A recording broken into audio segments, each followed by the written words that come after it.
whole LA PD department, the detectives, everyone that was involved, and all the support of everybody that came forth and showed us love. Thank you. Police say Rivas was carrying groceries when she was attacked from behind and stabbed to death on the street. The suspects made off with her purse. This happened near Adams Boulevard and Catalina Avenue in December. Last month, tips led police to the suspects, 18-year-old Kenyatta and Keyshawn Blake, twin brothers who police say may be linked to a series of robberies and assaults in South L.A. Anyone with additional information should call police. Some 3 miles south of the Rivas killing, another horrible crime took place. This one, a deadly hit-and-run accident here on Slauson and Denker Avenues during the early morning hours of Sunday, January 4th. Killed in the crash, 39-year-old Treva Arnold, a mother of two. Witnesses say her killer may have been driving a silver or tan Honda, Toyota, or Volkswagen. The family hopes a $50,000 reward will lead to the driver. There's others in danger of this person as long as they stay on the street. Another family may feel the pain that we feel, and it needs to stop. So this is our third hit-and-run case in the last 13 months where a person is deceased. Those numbers just in Councilman Bernard Parks' South L.A. district. The city of L.A. as a whole experienced 27 hit-and-run related deaths last year, 27 deaths too many. In South L.A., Gil Reyes for L.A. This Week. The city is offering a $50,000 reward in the Treva Arnold hit-and-run case. Anyone with information should contact South Traffic Division officers at 323-421-2500. The head of LA's airports announces her departure. A city employee is recognized for using common sense solutions to save taxpayer dollars. And a university changes its mind about cutting a path through a local park and in turn donates a big sum of money. These stories in City Beat. Mayor Eric Garcetti presented the second Mayor's Civic Innovation Award to Bureau of Engineering surveyor John Tosto for finding a new way to do his job that saves time and taxpayer money. Tosto used a smartphone, the Google Earth app, and a bicycle to mark mile intervals and main entrance markers along a 7-mile stretch of the LA River bike path. Previously, this would have required a 3-person crew working on the ground for 2 weeks, but Tosto was able to do the job himself in just 2 days. The city's Bureau of Engineering Survey Division is now adopting Tosto's system to digitally map locations during street projects. The Mayor's Civic Innovation Award is given to LA City employees who develop creative and common sense solutions to everyday problems.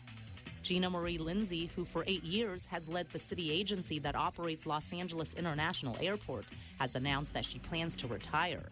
Lindsay has been the executive director of Los Angeles World Airports since June 4th, 2007. Lindsay said in a statement, "This is an appropriate time for a transition." LAX is currently undergoing a major multi-phase renovation. Mayor Eric Garcetti praised Lindsay, saying Lindsay is one of the nation's finest aviation executives, and that's why LAX is now on its way to becoming one of the world's best airports. USC joined residents in Boyle Heights for a $1 million check presentation recently at Hazard Park, after the councilman representing Boyle Heights negotiated with USC to abandon plans to build a street through Hazard Park as part of their plan to expand the USC Health Sciences Medical Campus. The university turned around and committed more than $1 million to the community in park improvements. The work will include a new jogging path and a new toddler playground. Part of the donation will also include money to support youth sports programming. Struggling authors can use a new platform at the LA City Library to help them get discovered and sell their work. But as Gil Reyes reports, the pages on their books won't be made of paper. Aspiring writers, take note. It's an exciting time to be an author, and it's an exciting time to independently publish. There's a lot of information out there for you if you want to go down this road. And see indie author Maggie Marr, known for steamy romance novels like her Hollywood Girls Club series of books, isn't talking fiction. She's at LA Central Library's Mark Taper Forum, telling writers who are unpublished to DIY or do it yourself on Indie Author Day. a day to introduce what's called the Self-E platform. It helps writers find readers. Really using the public library as a platform to have their books be discoverable. Here's how it works. Aspiring writers submit their works for review to the Library Journal. That's a trade publication for librarians. If accepted, the journal curates and promotes their work, sharing it with public libraries nationwide, but not in traditional book form with pages, digital form. So library members can borrow and read your works on e-books, tablets, and smartphones. And then our software allows for multiple patrons at the same time. As many patrons, the books can go viral. You could gain a following online where fans can purchase your book and any future works. Self-E is a free, non-binding marketing service. And even if the Library Journal rejects your book, it could still be placed in digital format at local libraries in your community. And we have so many talented budding authors here in this community. This is giving them the tool to have their books, their dreams, their stories surfaced all across this country and certainly right here in LA. The creative capital of the world. At LA Central Library in downtown, Gil Reyes for LA This Week. Here's more on how you can submit your book to the Library Journal for review. Simply log on to lapl.org and hit the Self-E icon. She's been battered and bruised for years, but now Florence Nightingale shines bright once again. Yana Kay explains. 3, 2, 1. With her unveiling, the newly restored statue of Florence Nightingale, an iconic figure in the nursing profession, returns to her former graceful glory in the same spot she has stood since 1937. It's a really significant, emotional moment, and for the profession of nursing, it means so much. City officials and community members gathered to witness the unveiling at Lincoln Park. Florence Nightingale was a celebrated social activist and laid the foundation for professional nursing. Many former and current nurses say Florence Nightingale set the standards that the profession continues to follow and improve upon today. They say the newly restored statue will serve her memory well. Because she's in a perfect setting, and she should stay there as a beautiful woman in a beautiful spot. Over the years, the statue's hands and the oil lamp she held were severely damaged. It also suffered from hairline fractures, vandalism, and graffiti. So the Department of Recreation and Parks, Cultural Affairs, Councilman Gil Cedillo, and the community came together to get it restored. This particular sculpture acknowledges, recognizes, and helps tell the story of the role, the really important role that nurses play in the human condition. The massive restoration included an intense chemical peel. New molds were also created for her hands, which were structurally reinforced. A wall surrounding the 9-foot stone statue was also built. And to protect her from the elements, the statue has been waterproofed and has been covered with a special coating that makes it easier to remove graffiti without causing any damage. We're reclaiming the park. It's one of a half a dozen things that we're doing to transform this park and make it open and accessible to the entire public. And officials hope this newly restored Florence Nightingale will be the main attraction. I'm Yana Kay for LA This Week. City officials also took the opportunity to add new landscaping, including water-tolerant plants and roses. In this week's list of things to do, the Hollyhock House reopens. Kids learn the art and craft of movie trailer editing. And date night, how about a play on Valentine's Day? Walk right in, as in Frank Lloyd Wright. The famed Hollyhock House, designed by the iconic architect, has been closed for restoration work. But on Friday, February 13th, it will reopen for free self-guided tours. For one night only, 24 hours to be exact, the public will be invited to visit from 4 p.m. on Friday the 13th to 4 p.m. on Saturday the 14th. The admission fee will be waived until 11 a.m. Saturday. Visitors are invited to share their photos via social media with the hashtag #RightAtNight. After its reopening, the Hollyhock House will resume regular operating hours from Thursdays through Sundays for an admission fee. The National Historic Landmark is located at Barnsdall Art Park at 4800 Hollywood Boulevard. Go to barnsdall.org for details. And when was the last time you went to the theater? On Valentine's Day, take your date to East West Players Farce, Washer Dryer at the David Henry Wang Theater in Little Tokyo at 120 Judge John Iso Street. Why is Sonia so hesitant to introduce her new husband, Michael, to the people in her building? Why does the doorman keep calling her about a package in the lobby? Tempers and misunderstanding flare and mayhem ensues as the arrival of Michael's mother, some nosy neighbors, and Sonia's best friend force Michael and Sonia to reevaluate their relationship. The 2-hour play starts at 8 p.m. Go to eastwestplayers.org. Kids ages 10 through 14 are in for a treat as the Hammer Museum hosts Long Story Short, the art of editing movie trailers, on Sunday, February 15th from 11 a.m. to 1 p.m. Students venture inside the art and craft of movie trailer editing, exploring the concept of summarizing a 2-hour movie in a matter of minutes. The instructor, John Lefkovich, is an award-winning filmmaker and editor in film and television advertising. The class is being offered for free in collaboration with 826LA. Reservations are encouraged as there is a waiting list already. The Hammer Museum is located at 10899 Wilshire Boulevard. Go to workshops.826la.org. And that's a look at some upcoming things to do. When it comes to some of the city's best cycling routes, the Valley may not immediately come to mind, but that could all be changing. This was no race, but a relaxing day of bike riding in the West San Fernando Valley. Went to this last year. It was a lot of fun. Had a good turnout. This was the second annual Blumenfield Community Bike Ride that took cyclists on an 8-mile ride from Councilman Bob Blumenfield's field office at Van Owen Street in Reseda along the Los Angeles River and back down along the Orange Line route on Victory Boulevard. It's a chance to bring together a coalition of folks to take a nice, fun bike ride through the 3rd Council District and see different elements of the district together. For Garrett Hennessy, events like this give him and his kids a chance to bond. I just wanted to bring the kids out for a nice bike ride with the community and spend some time with the family. The ride also promotes health and fitness and community pride. I'm in a fitness program. I just lost 100 pounds, so this time I'm going to stay in shape. Just have fun and ride around in our community here in Reseda and all over.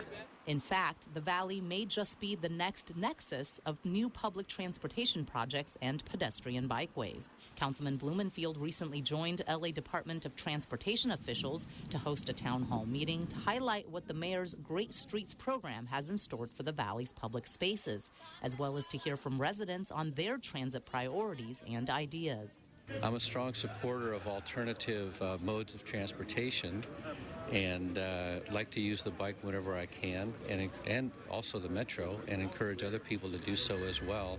With the next car-free block party, better known as Ciclavia, coming to the Valley in March for the first time in the event's 4-year history, residents are eager to show off to their neighbors in the South just what their neighborhoods have to offer.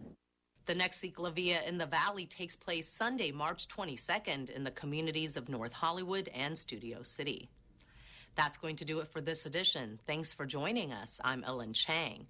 A reminder that you could catch us online at lacityview.org. You can also follow and like us on Facebook, and our Twitter handle is @LATW35. We'll see you back here next week for more of LA This Week.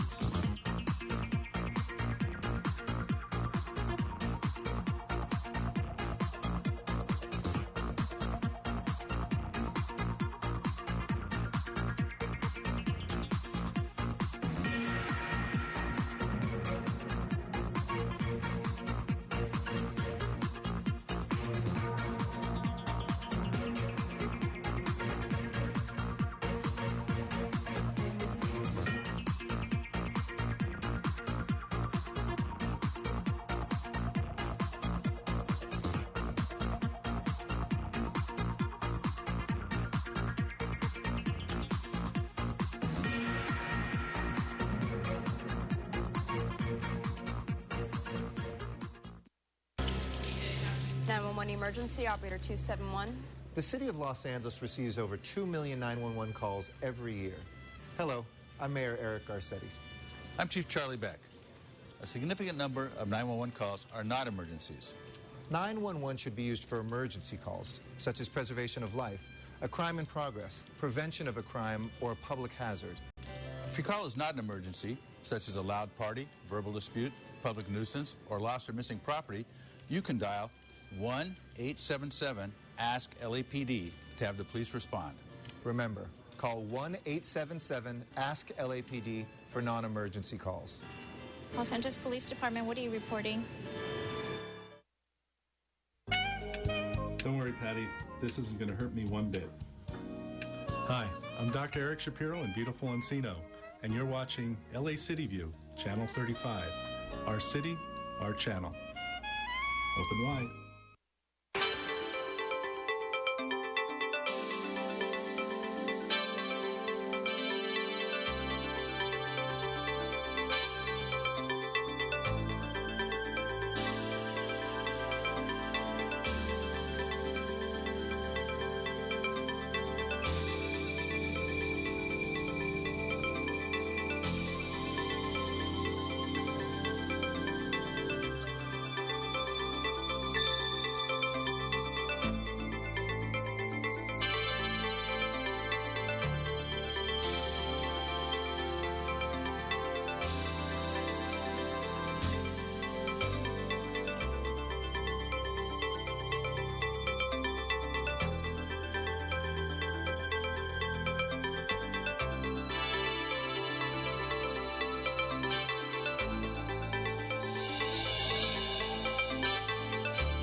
ready for your presentation, Mr. Labange? Fantastic. The podium is yours.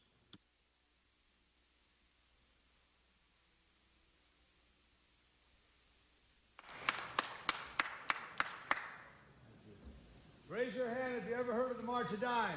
Yay. All right, we're here saluting the March of Dimes this morning. And you could be a little animated here and relax. Mr. President, today is March of Dimes Day in Los Angeles, March for Babies. And it's very important that you know the City of Los Angeles and its employees have been one of the most outstanding groups, along with the County of Los Angeles and many other agencies and government agencies, to raise money to help in this effort for the March of Dimes. This was founded by Franklin D. Roosevelt on January 3rd, 1938, the March of Dimes, in response to an epidemic of polio, a condition that can leave people, mostly children, with permanent physical disabilities. Roosevelt himself diagnosed with polio in 1921 and left him unable to move his legs. The foundation and the alliance between scientists and volunteers, with volunteers raising money to support research and education and efforts, was the key. In 1938, the National Foundation soon began to know that most Americans knew it as the March of Dimes. The March of Dimes to form to cure polio and provide the best treatment for those already affected. In late 1950s, the March of Dimes reached their original goal to eliminate polio. At that time, President O'Connor, president of March of Dimes at the time, directed his staff to identify strengths and weaknesses of the organization to reformulate its mission.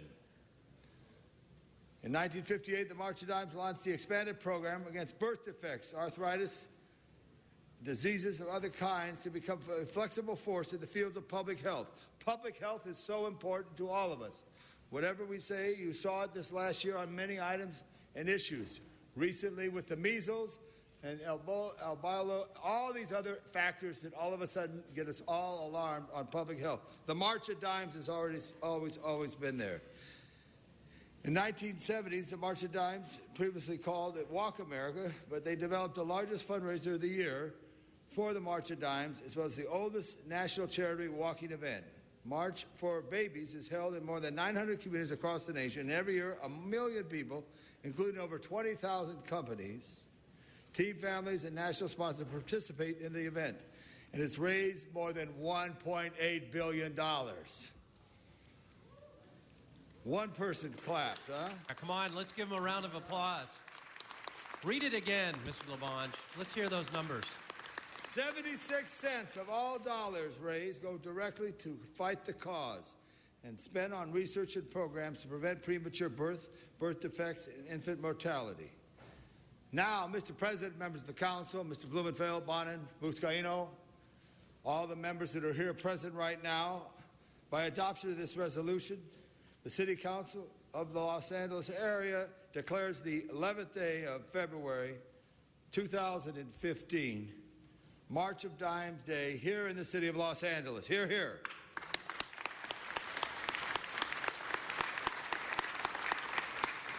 Be it further resolved that the month of March and April 2015, many city departments will participate in Blue Jeans for Babies Day, which will allow employees to contribute to the March of Dimes in exchange for wearing blue jeans to work. All general managers have been encouraged to support Blue Jeans for Babies fundraising efforts through the month of March, and I thank you so sincerely, to improve the health for babies and preventing premature birth defects, and infant mortality. It's signed by our great mayor, Eric Garcetti, and each member of the City Council, attested to by our city clerk, and authorized by our president, Mr. Wesson. I hereby present this to our friends from the very special March of Dimes. I want to say, Ty and Allison, we present this to you. You're in the middle.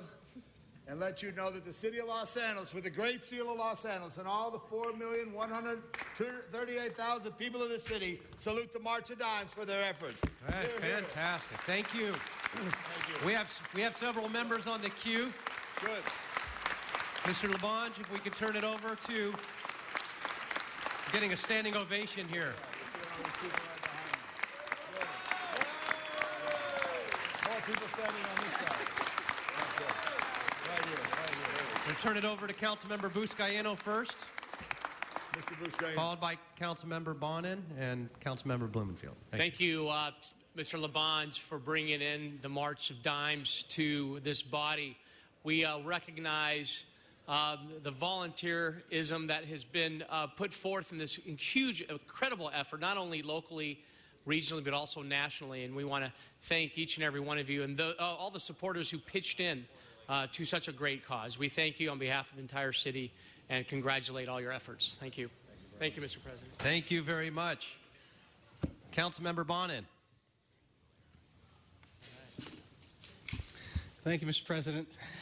And thank you, Mr. Labange, for this presentation this morning. It's such a worthy cause and a wonderful charity. I remember as a kid doing fundraising in my neighborhood for March of Dimes.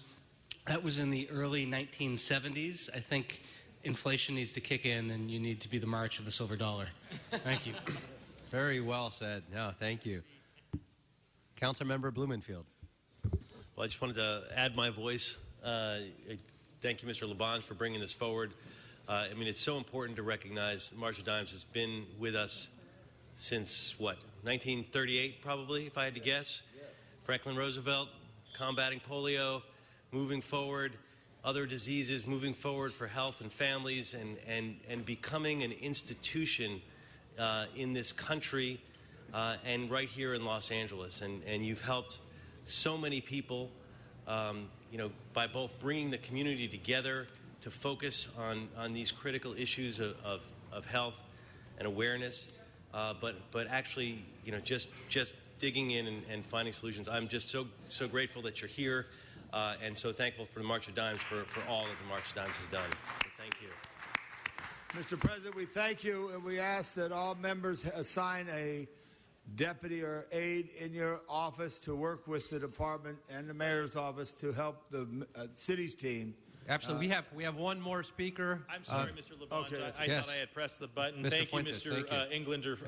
Tom, thank you for bringing in the March of Dimes. I mean, we all know that they do tremendous work, not just here for the city of Los Angeles, but I was hoping that you could have the representatives share with us a little bit about their latest campaign and how it is that we can all participate in this very, very important mission.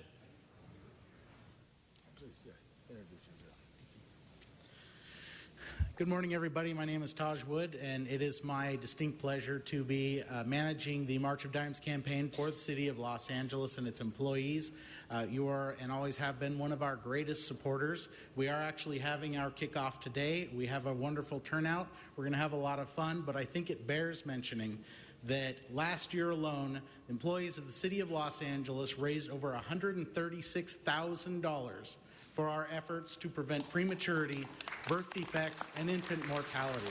We're looking forward to another wonderful year, and we hope you're as proud of our results as you are. For the second year in a row, the state of California is one of only a very few in the country to receive an A rating in its prematurity birth rates. We're having tremendous success, and the city of Los Angeles and its employees and supporters are at the vanguard of that. So on behalf of the March of Dimes, I want to thank you all so much for everything that you've done for us and what we've achieved together. Before you wrap up, though, it's really easy for city employees to participate, right? Don't we give people the opportunity to be able to elect to make the contribution from their paychecks directly if they want to? Is that right? Yes, absolutely. Tell us a little bit about that, because everybody's listening. We want to make sure that we beat the 136,000 that we did last year. Now, absolutely, with regard to the employee giving campaign, it is as easy as designating to the March of Dimes, and also each department will be doing fundraising for the next few months, including online fundraising. Which, you know, online fundraising makes making a difference the easiest thing in the world, and we're seeing tremendous results with the city employees. We have over a dozen city employees who have raised at least $1,000 and sometimes much more individually through online and community fundraising. You guys are our absolute champions, and we thank you so much for it. Very good. Thank you very much. Give them a big round of applause. Yes, let's give them a big round of applause. City of Angels, March of Dimes, our angels. Mr. Labange, thank you very much. Absolutely. The March of Dimes, thank you so much. Hi, thank you Yes. very much. I just wanted to add my gratitude as well. My name is Allison Sprafkin. I currently work with the March of Dimes, but my gratitude runs fairly deep. I am also the proud mom of a now 7.5-year-old little boy who was born 15 weeks preterm. And is alive and thriving and very healthy today, largely due to the efforts and the research funded by March of Dimes, which is made possible by people like the employees of the City of Los Angeles. So the money you raise really does matter, and thank you very, very much for your support over the several decades you've been supporting us. Thank you. Thank you very much. Mr. And Lamont. on April 25th, in the great new 9th District, under the direction of Curran Price, we'll all be there with the March of Dimes, the city, county, and all the great companies in Los Angeles County. Thank you, members. Thank you, public. Thank you, March of Dimes. Thank you. Yes. Thank you for that very special presentation and an important one as well. Thank you very much, Councilmember Labange. Mr. Clerk, if we can please go ahead now and call the roll. Blumenfield, Bonner-Busca, Cedillo, Englander, Fuentes, Huizar, Carrasco, Correa, Labange, Martinez, Farrell, Parks, Price, Wesson. 10 members present and a quorum, Mr. President. First order of business, please. Approval of the minutes. Okay, we'll go ahead. Mitch O'Farrell moves and Mr. Buscaino seconds. That brings us to commendatory resolutions for approval. Okay, Mr. Blumenfield moves, Mr. Bonin seconds. Very good, sir. At this point, do you wish to run through the agenda? Yeah, members, if I could direct your attention to the agenda, Mr. Clerk, let's go ahead and run through that now. Mr. President, items 1 through 9 are items noticed for public hearing. The Department of Building and Safety recommends that items 2 and 3 be received and filed inasmuch as the subject properties were determined to be owner-occupied single-family dwellings and thus exempt from lien processing. However, sir, we do have cards on 2 and 3, so those should be left on the desk. Okay, very well. Then that'll be the order on 2 and 3. With that, do we have any cards on other items? Yes, sir. Cards on items 1, 4, and 9. 1, 4, and 9. Okay, we'll take up the remaining items. 1 through 9, colleagues. Seeing no speakers on the queue, no items special, we'll go ahead and open the roll on those items. Close the roll and tabulate the vote. 12 ayes. Great, thank you very much. And Mr. Clerk, next Mr. item. President, item 10 is an item for which a public hearing has been held. Okay, we'll go ahead and open the roll. Just kidding. Little humor. All right, we'll go ahead and hold that item on the desk. Very good, sir. Seeing if you're all paying attention. Items 11 through 15 are items for which public hearings have not been held. 10 votes are required for consideration. Okay, we'll go ahead and open the roll for consideration on those items. Close the roll and tabulate the vote. 13 ayes. Those items are now before us, colleagues, 11 through 15. Do we have any specials? Seeing none, we'll go ahead and... Mr. President, Yes? pardon me, we do have cards on items 11, 14, and 15. Okay, we'll go ahead and open the roll on item 12 and 13. Close the roll and tabulate the vote. 13 ayes. Great, thank you very much. All right, now we'll go ahead and take items up for cards.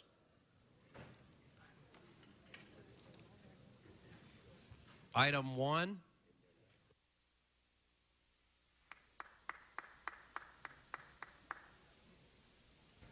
Yeah, okay. Mr. Herman, on item 1. Card is John Stewart, sir. In memory of John Stewart, I'd Stick like to the item, to please. bring to the attention of the public, which is all of you here and all of you there, that the lien process is discriminatory and racist because on the 405 going west, there are no liens. From the 405 east to the minorities, we take the liens. Based on Mr. Parks and Joe Buscaino on item 2 and 3, the lien process is an illegal process of the City of Los Angeles to extort all of you. So if you have a lien on your property, I suggest you come here and object. They will either dismiss it, waive the charges to a lesser demeaning way, or subject you to the false hypocriteness of this city for placing liens on your property. And I hold my time of 1 minute, Mr. Speaker. Are you listening? Mr. Walsh, item 1. He's outside, sir. We'll note and file this card Wanakala?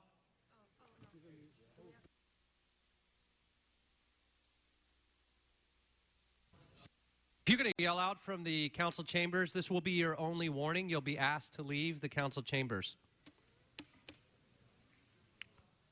So let's go ahead and announce those outside as well. John, Juan. Somebody wants to bring them in? Herman, not you.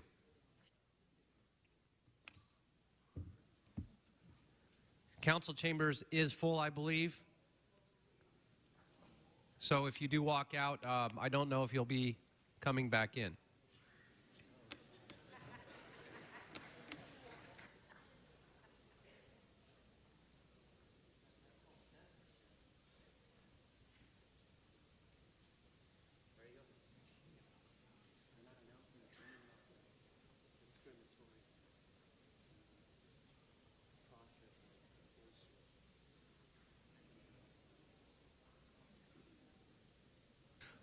Okay, I think they're going to have a problem getting into chambers. So what we're going to do, well, here comes John.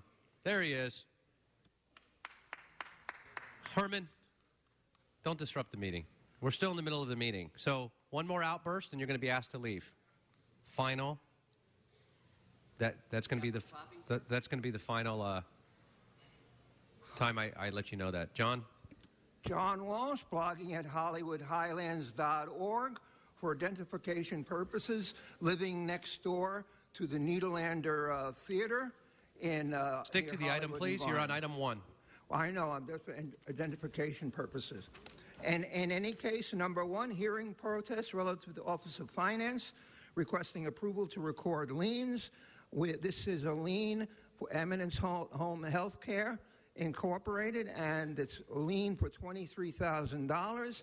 And as we said, these liens are unpaid taxes. You do a very good job of this, and we would like to see that all the unpaid taxes are paid. John Walsh, HollywoodHighlands.org, J. Walsh Confidential, tweeting at Hollywood Dems.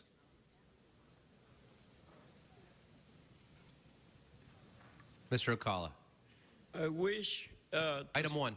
Yeah, I wish to speak only 1 minute, and I wish to use very dirty language because how do you expect people to do business if you're going to lean them to death? How do you expect anybody to do any kind of business? And all I see in city council is doing dirty business, back and forth. Hey, dude, I'll help you if you help me do this. And that goes for Washington, that goes for Obama, that goes for McCain, that goes for the whole damn government. You're all a bunch of leaners. You lean on people when you don't need to. You don't need to. You print the money, you son of a bitches. Just print enough money for everybody and stop your bullshit. Thank you. Is that my language dirty enough for you? Or do you want me to get a little bit dirtier? He is not talking about the item anymore. You stink like shit. You're not on the item. Okay, so you can lean yourself right out of the council chambers as well. Thank you. Sergeants, if you can escort him out. They only brought him in to speak, and so if you have another card, we'll bring you back in, but they brought you in. You're not being thrown out or kicked out of council chambers. You're simply being brought back to where you belong. So with that, we're going to go ahead and open the roll on item 1, close the roll, and tabulate the vote. 13 ayes. Thank you very much. Now we're going to go ahead and go to item 10. And with that, I believe we have a request from one of the council members. We've already, Mr. City Attorney, we've already settled public comment on this, but we do have a request from the Chair of Arts and Parks to open it up for a limited public comment discussion. Mr. O'Farrell, if you could. Thank you, Mr. Formalize the President. request, please. Thank you, Mr. President. Colleagues, on January 26th in Arts, Parks, Health, Aging, and River Committee, we considered the item of the contract for the Greek Theater. And this was on the heels of 3 enormous public hearings through the Recreation and Parks Commission. At my committee hearing on January 26th, we heard an hour of additional testimony, and this chamber and 2 other chambers were filled to capacity.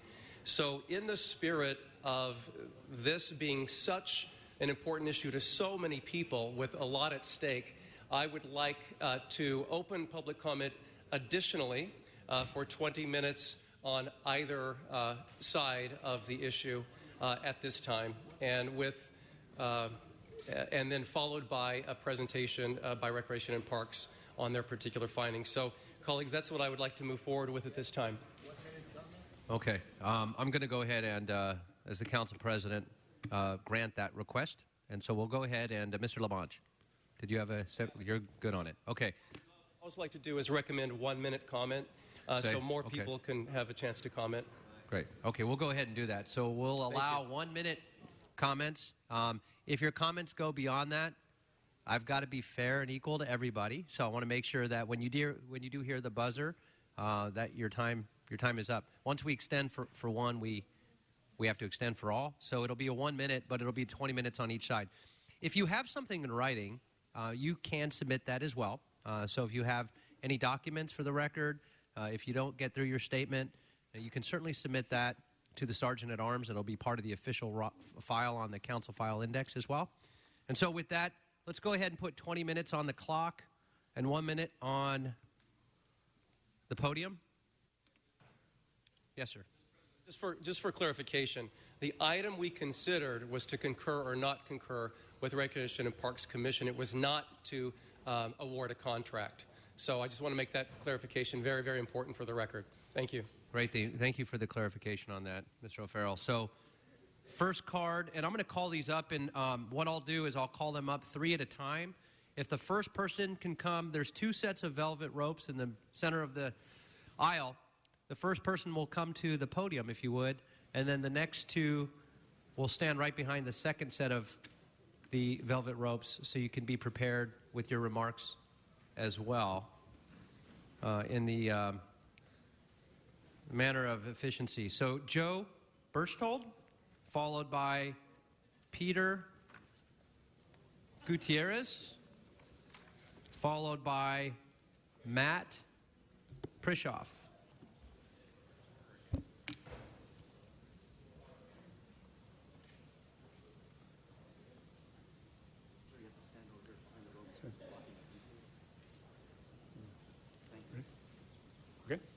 Please, sir, go ahead. Thank you. Good morning, council members. My name is Joe Berchtold. I'm the Chief Operating Officer of Live Nation and a resident of District 11.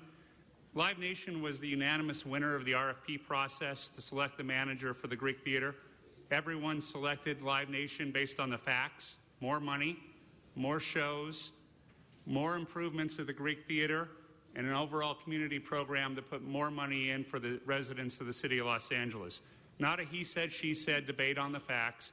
10 for 10, every single person that objectively, independently looked at the facts selected Live Nation as the winner. The question today is the relevance of process. We've spent millions of dollars over the past 2 years following an objective process. It was blessed by the City Council, and we won objectively, unanimously. As a company in Los Angeles, I find it chilling to not know what a process is going to be in an RFP. And I don't know what to tell my employees now who may lose their jobs if a fair, objective process is not followed. Thank you. Great. No, thank you very much. I want to make sure, Peter, before you speak, applause is fine after the speakers. I will ask everybody to be courteous, though. So if you don't agree with somebody, we please not ask for the opposite, if you will. So if you agree with somebody, that's fine, but no hissing or booing. And I just want to put that out there in advance and try to keep some level of decorum. Sir, good morning. Thank you. And I actually would like to yield my time to another speaker. We don't have the ability to do that, so your time's ticking if you want to use it. I'm going to go ahead and yield my time nonetheless. Then we'll note and file your card. Okay, thank you, sir. My name is Matt Prisoff. I'm the Chief Operating Officer for Live Nation in California. I'd like to share with you the view of this process from our side of the table. For more than 2 years, Live Nation has worked diligently to participate in the RFP process according to the terms laid out by the city. We believe that this was a fair, thorough, and unbiased process. We went through enormous effort and expense to put our RFP together and submitted a comprehensive proposal.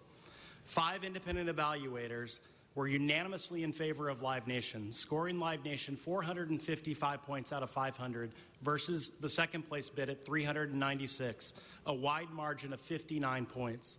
Since that time, we've also earned the recommendation of the Recreation and Park staff and the Recreation and Park Commission unanimously after 3 public hearings and over 12 hours of public testimony.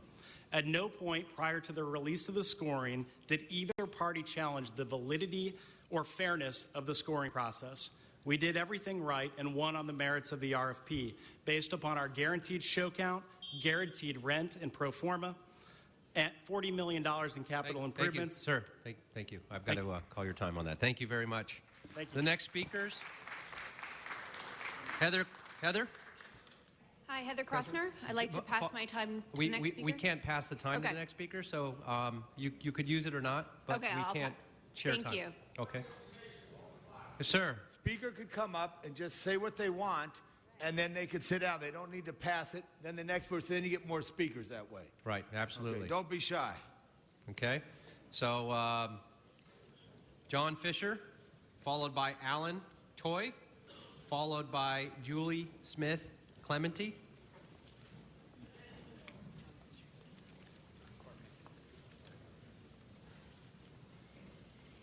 Good morning. Good morning. Thank you for hearing me. My name is John Fisher, and I'm an employee of Live Nation. You'll notice I'm wearing a green shirt despite that. We've heard a lot of talk about improvements and the guaranteed show count and money. I don't deny that they will bring a lot of money in, but from what I've seen, Live Nation could do a lot better job putting money into the venues it is already managing and keeping them well maintained. The venue I work at, it's just by walking by the outside. You can see that it's in a bit of disrepair. The inside is not great either, and I don't know that they will be good long-term stewards of the building.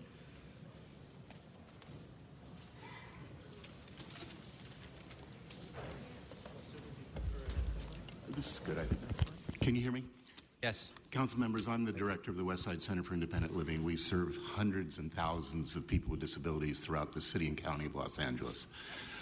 I find it very ironic sitting here as a former March of Dimes poster child who raised thousands of dollars and a polio survivor that we're even talking about whether or not we should give this to a company that for 39 years has let ADA be last on their agenda, or whether to give it to a company where the ADA and compliance and inclusion of me and my people is first and foremost throughout their entire proposal.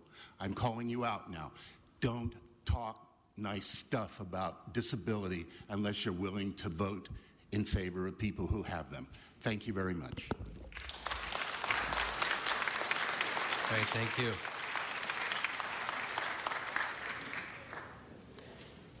I have something to put into the record. And if you could just state your names, make sure we get the right speakers. My name is Julie Smith Clementi, and I live in District 11. I'm a partner at Rios Clementi Hale Studios in architecture and landscape based here in Los Angeles. Our firm is very proud of our work creating transformative visions for LA's public spaces, including LA Live and Grand Park, which, like the Greek Theater, had spent decades without significant care or investment. We have a 10-year relationship with the LA Philharmonic at the Hollywood Bowl. We bring some of the same team members to the Greek project, including Patina Group, the Miyamoto Earthquake and Structural Engineers. We believe the work we are proposing at the Greek Theater with Live Nation and our knowledgeable team that includes Page and Turnbull as historic architects will bring this neglected monument back to its full glory. We will modernize the venue in a way that highlights the historic structure while allowing for the modern technology, and we will replace the dead trees, the dangerous seating platforms, and create a wonderful public plaza. We care deeply about the city of Los Angeles and the people in it, and we would like you to support our Live Nation bid. Thank you. Okay, thank you very much. Cindy Sterrett, followed by Rafael Cardona, followed by Victor De La Cruz. Good morning, council members. I'm Cindy Sterrett from Latham & Watkins on behalf of Live Nation, addressing legal concerns, but also what is right. The city charter requires competitive proposals to maximize the benefits of city property through a fair process that screens out favoritism. The Greek Theater is the department's largest single budget item, and an RFP could not be issued that favors the incumbent. That would be illegal. We engaged in this RFP in good faith and reasonable reliance that the rules would not be changed in retrospect. Please receive and file this matter to correct the contracting process. Concurrence is outside the RFP and the charter. This council should not act without a contract, a CAO report, all the facts that you need, and for good reason. Those safeguard your objectivity by providing those facts. This is not right. Existing relationships cannot be a criteria. The committee made that a criteria. This matter belongs at Rec and Parks. Please receive and file. Your city attorney agrees, according to the LA Times today. Thank you. Well, thank you very much.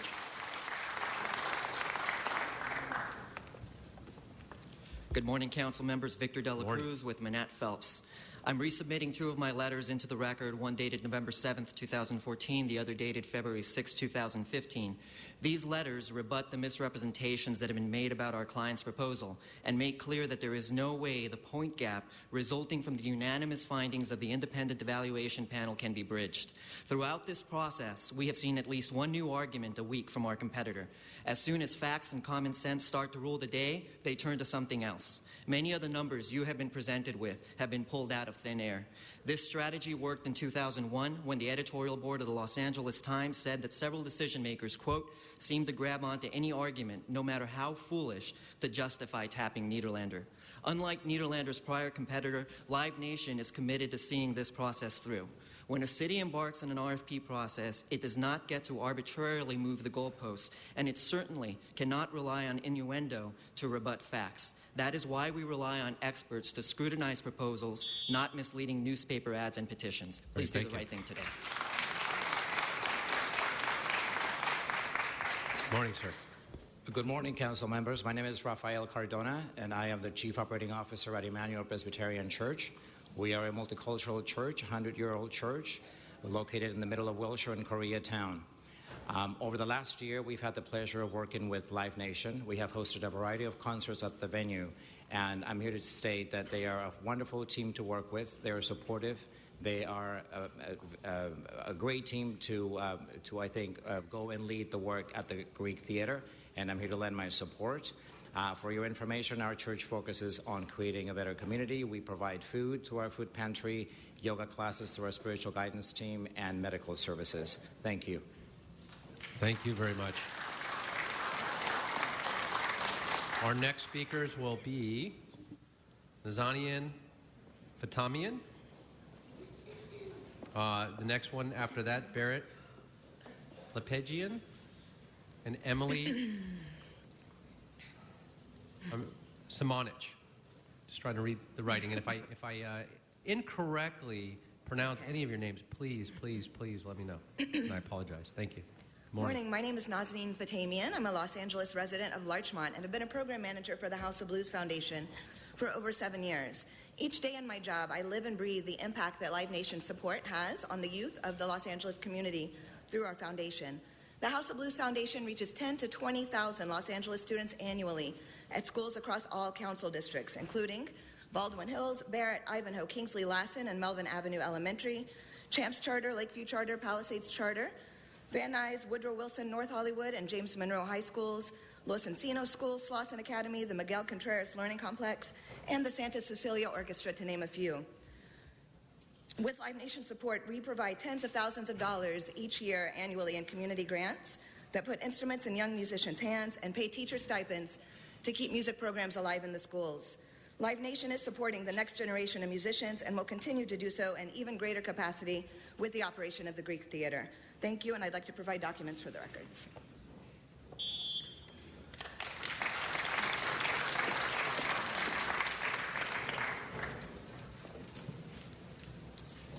Good morning. Good morning. My name is Barrett Lepegian. I'm a restaurant owner in Hollywood.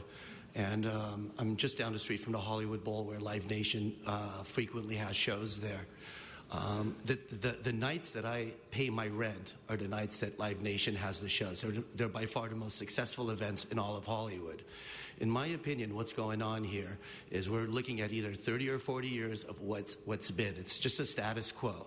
The neighborhood council is very much in favor of what's going on because the fact is not much is going on at the Greek Theater. What Live Nation really brings to the table is they're by far the largest, most successful concert promoter, arguably in the world, really. What they would do is they would bring a thriving economy, not just to the Greek Theater, but to all the shops, all the restaurants down on Hillhurst. Bottom line is that what we want? I don't think the first camp wants that. The neighborhood council doesn't want that. They fear that. Thank you very much.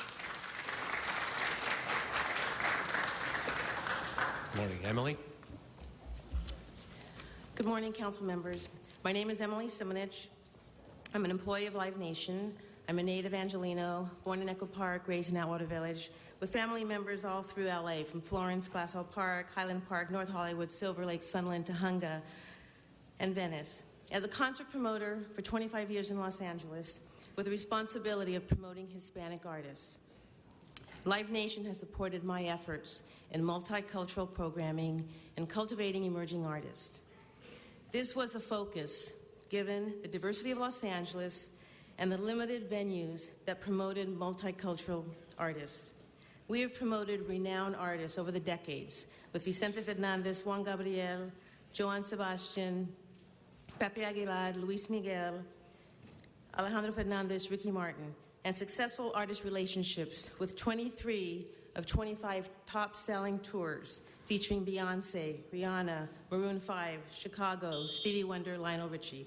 Please support your Department of Recreation and Parks for their recommendation of Live Nation. Thank you very much. And I have some records, some material for the record.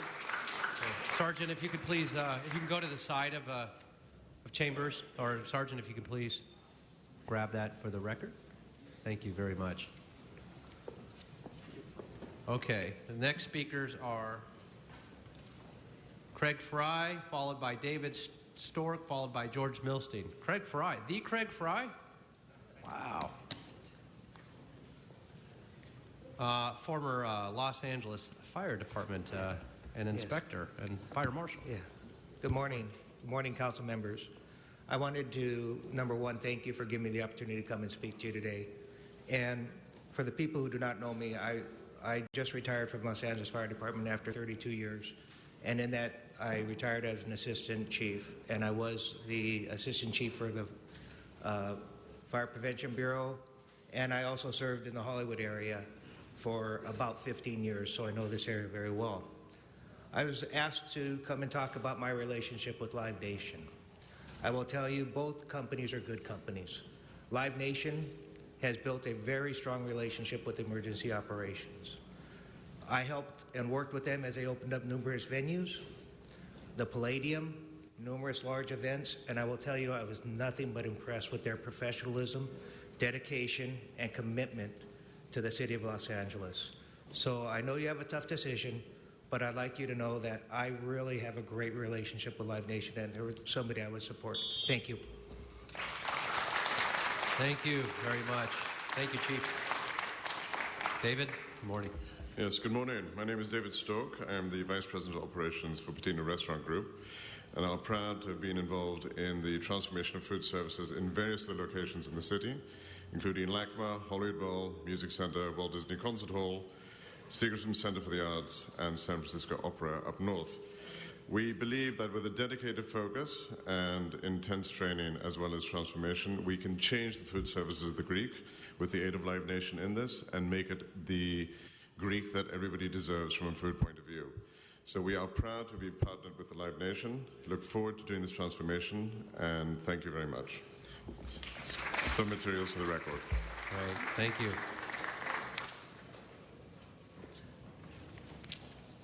George, good morning. Good morning, Honorable Council Members. George Milston, Latham & Watkins, representing Live Nation. I've had the good opportunity to stand before you for a lot of years on lots of projects, and in fact, I stood before you about 14 years ago on this precise contract when it was decided to overrule staff recommendation and continue to award the contract to Nederlander. That decision cost the City of Los Angeles over $10 million. That's a lot of soccer balls, that's a lot of after-school programs, that's a lot of swim programs, a lot of programs in each of your districts for the children. Live Nation has done everything to play by the rules. In addition, they went above the rules and they worked out an agreement with every union, wall to wall, for this project. So it will be a wall-to-wall union project. We think that Live Nation will be a great operator for the city, for the people of Los Angeles. We respectfully ask that you receive and file this matter, let the Rec and Park Commission do their job, complete the contract, and review it then. Thank you. Great, thank you. Brett Gallagher, followed by Ken Wong, followed by John Lisek. I'll pass my time, sir. Thank you. Okay.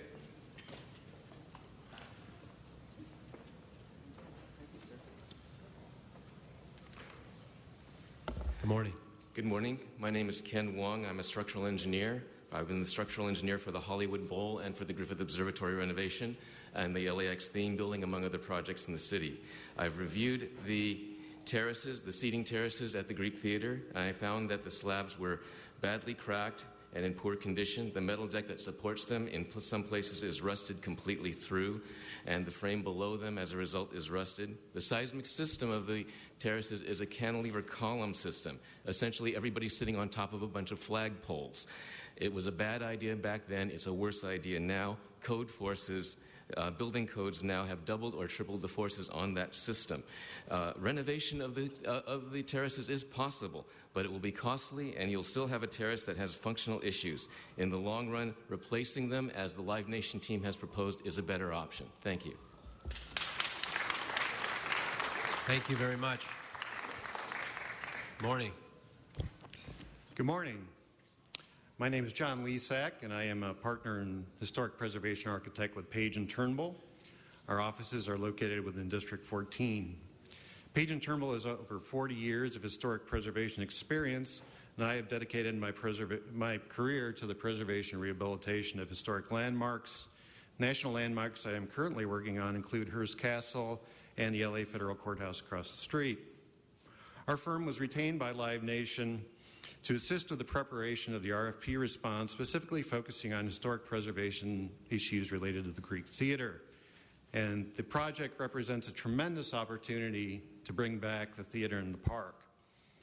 Our team is committed to a solution that meets historic preservation standards and guidelines, and we've initiated a dialogue with the Los Angeles Office of Historic Resources and the Los Angeles Conservancy to work collaboratively to achieve that goal.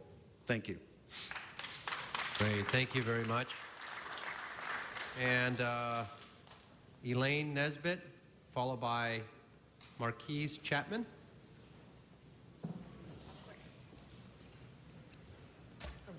Good morning. My name is Elaine Nesbitt.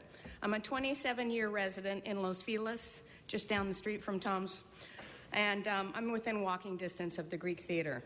I've worked for over the past 14 years as a project manager, helping to improve the Hollywood Bowl with over $70 million worth of improvements. And I'm now working with the Live Nation team to help with the Greek Theater. The Hollywood Bowl is a similar venue. It's a historic performing arts center set in a public park surrounded by neighbors. But we're not here to talk about the Hollywood Bowl. We're here to talk about the Greek. The Greek has a great history, but it's been badly treated for many years. Trees are dead. The seating platforms are an earthquake hazard. And the historic building is cluttered with old signs and temporary tents. I hear from my neighbors that they know the Greek is in terrible shape, but they're afraid of change. We need a group who will be respectful to the Greek and to the neighbors. I think that group is Live Nation, and I urge you to approve that proposal. Thank you. Thank you. Marquise? Not here? Okay. Well, with that, we are out of time on the 20 minutes, so we'll go ahead and file your card. We had whatever other cards that we received on this side as well will be filed, and will go into the council record as filling out an actual card to speak on the item as well. So we'll start the clock over at another 20 minutes and put a minute at the podium clock. And again, thank you all for your patience and cooperation and ensuring that we get through this efficiently. I'd like to first start with Mr. Jimmy Niederlander, followed by Dan Beckerman, followed by Raina Wasserman.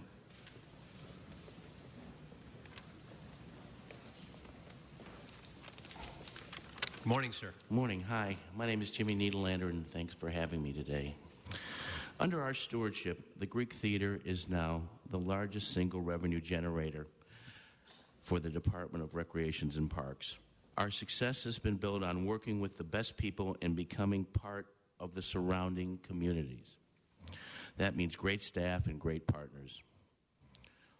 For the Greek's future, we are excited to build our relationship with the community, join forces with AEG Live, and ensure the financial success of the Greek for years to come. Thank you.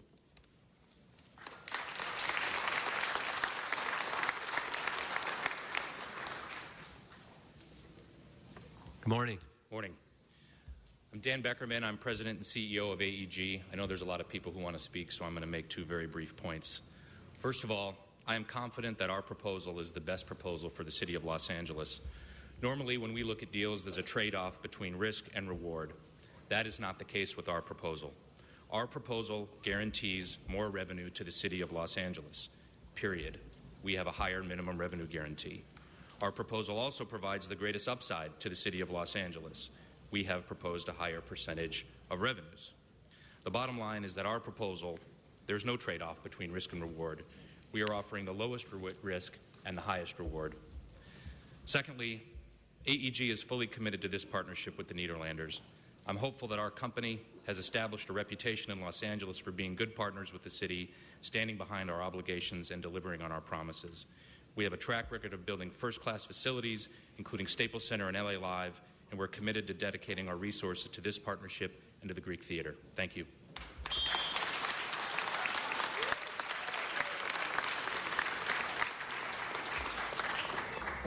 Good morning. Good morning, council members. I'm Raina Wasserman. I'm the general manager of the Greek Theater for Niederlander Concerts. Our proposal represents the best of Los Angeles.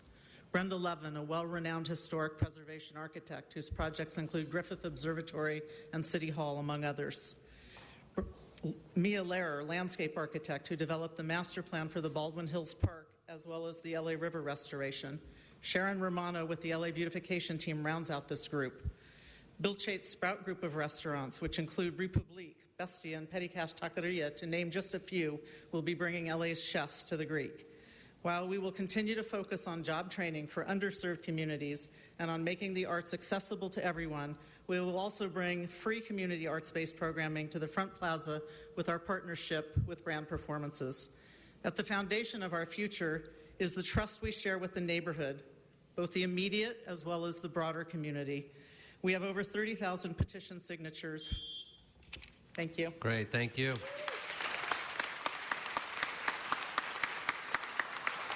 Rick Mueller, followed by Arroyo Montez Rodriguez, followed by Luke Clip. Good morning. Good morning. Good afternoon. I'm Rick Mueller, the president of AEG Live North America. In the best business partnerships, the win is when both sides come out great on both sides of the deal. The win for the city of Los Angeles is guaranteed money. If you were to believe Mr. Milson's accusation that the last deal cost the city $10 million, then you should go with our bid because we are guaranteeing $17.5 million more. That fact is not in dispute.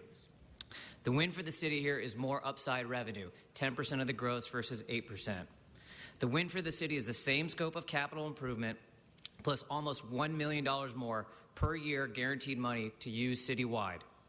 The win for the city's innovation, like new restaurants and free Wi-Fi that will generate revenue for the city 365 days a year. And the win for the city is an operator that shares its profits equally with the city as a 50-50 partner. These are just a few of the reasons why the people of Los Angeles are guaranteed value and to be the winner with the AEG Nederlander proposal. Thank you. Great, thank you.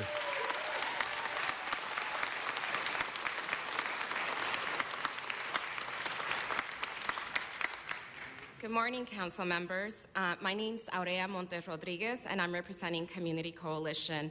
For 24 years, Community Coalition has worked with tens of thousands of African American and Latino residents to build a prosperous and healthy South LA.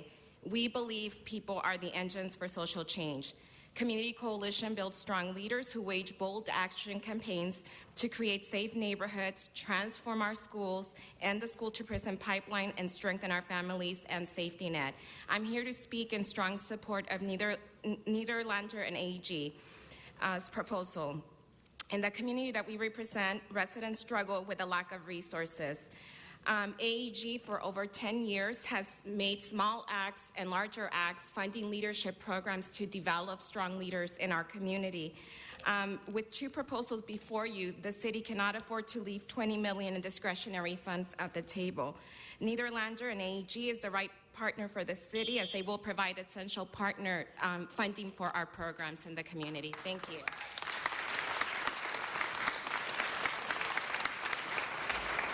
Thank you.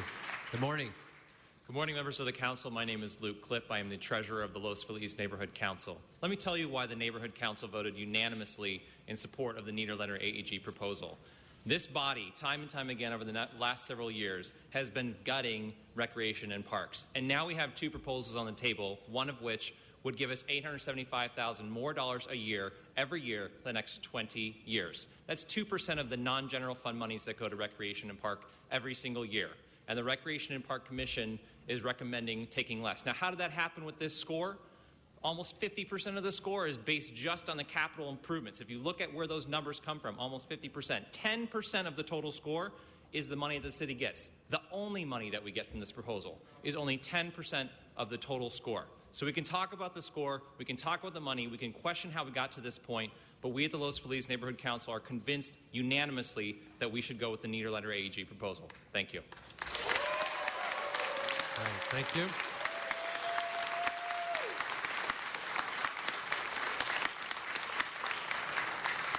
Tony Brown, followed by Sharon Romano, followed by Brenda Levin.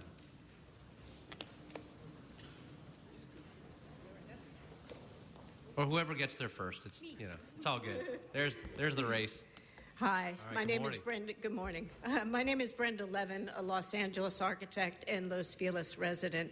My firm is responsible for the renovations of Griffith Observatory, City Hall, Dodger Stadium, Wiltern Theater, Ford Theater, Wilshire Boulevard Temple. The Nederlander AEG renovation plan is one of a light touch on the site, allowing the setting and context to guide the plan. The Nederlander AEG capital improvement renovates the entire venue. The historic Greek stage building is revealed and restored. The roof is raised to accommodate modern productions and larger tours. The terraces are repaired or replaced if needed. ADA upgrades for performer and patron. All the concessions are creatively reconceived by Bill Chait, including the North concessions. Technology improvements include free Wi-Fi. The park is revitalized with new plazas, picnic areas designed by Mia Lair. Our team is proud of our vision, a reimagined landmark which will stand the test of time. Great. Thank you.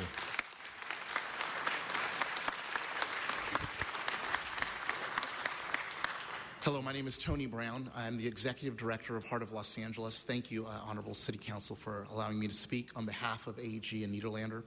I just want to say I run an organization in the Rampart/Westlake area for 2,300 kids who are living really impoverished in that area. And for years, not 1 year, not two, for years, AEG has been so supportive of our academic, arts, and athletic programs. That's important because all the kids who come to our programming are getting this programming because they need it after school and they need it for free. So we need good community partners who are willing to get behind the work that we're doing to help the citizens in this city of Los Angeles who need our help. So I support this because the committee, the council committee has already supported this at the committee level.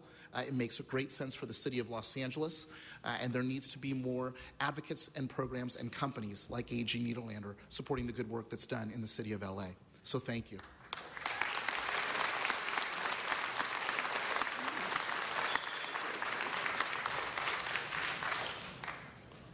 Great, thank you. And Sharon Romano did not make it, but we'll go ahead and file her card. Chris Labe, followed by Lori Goldman, followed by Robert Smith. In no particular order. Hello, City Council. Thank you for letting us speak. Morning. I am Chris Labe, president of the Los Feliz Improvement Association, the oldest residents association in the city of Los Angeles. We have been very involved in this process. As you know, our letters with you are on file. It's a difficult decision because the people on both sides of this are nice people. We've met them, we like them, they've been cooperative in trying to answer our questions. But I have to echo what the Los Feliz Neighborhood Council said. This city cannot leave $20 million on the table for a department that affects every one of your districts, with rec center after-school programs, the fourth most visited site in the city, the Griffith Observatory. And to me, that is the most provocative and important aspect of your decision today. Thank you. Thank you. Lori, morning. Good morning, council members. I am Lori Goldman, a Los Angeles native, a Hollywood stakeholder for more than 50 years, and executive director of Friends of the Hollywood Central Park. I'm asking you please to reject the award of the Greek Theater to Live Nation on the grounds that they have demonstrated in Hollywood with the Palladium that they cannot be trusted. They cannot be a reliable community partner, and that they put corporate profits before community interests. Please, I urge you to stand with the community and reject Live Nation.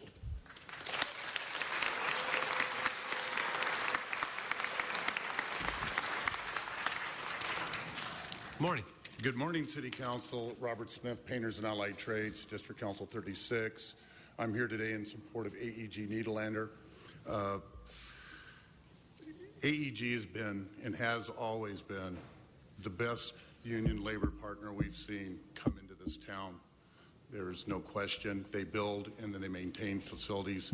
Union, that's from our perspective.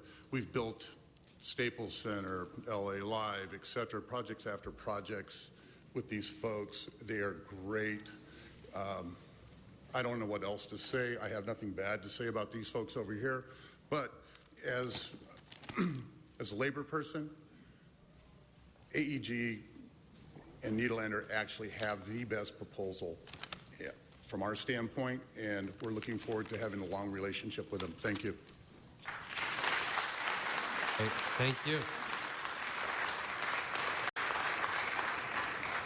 Joel Jacinto, followed by Martha Salcedo, followed by Tim McCosker.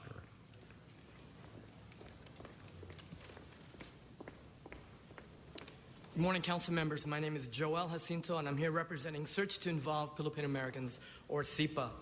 Founded in 1972, the mission of SIPA is to enrich and empower generations of Filipino Americans and others through health and human services and community economic development.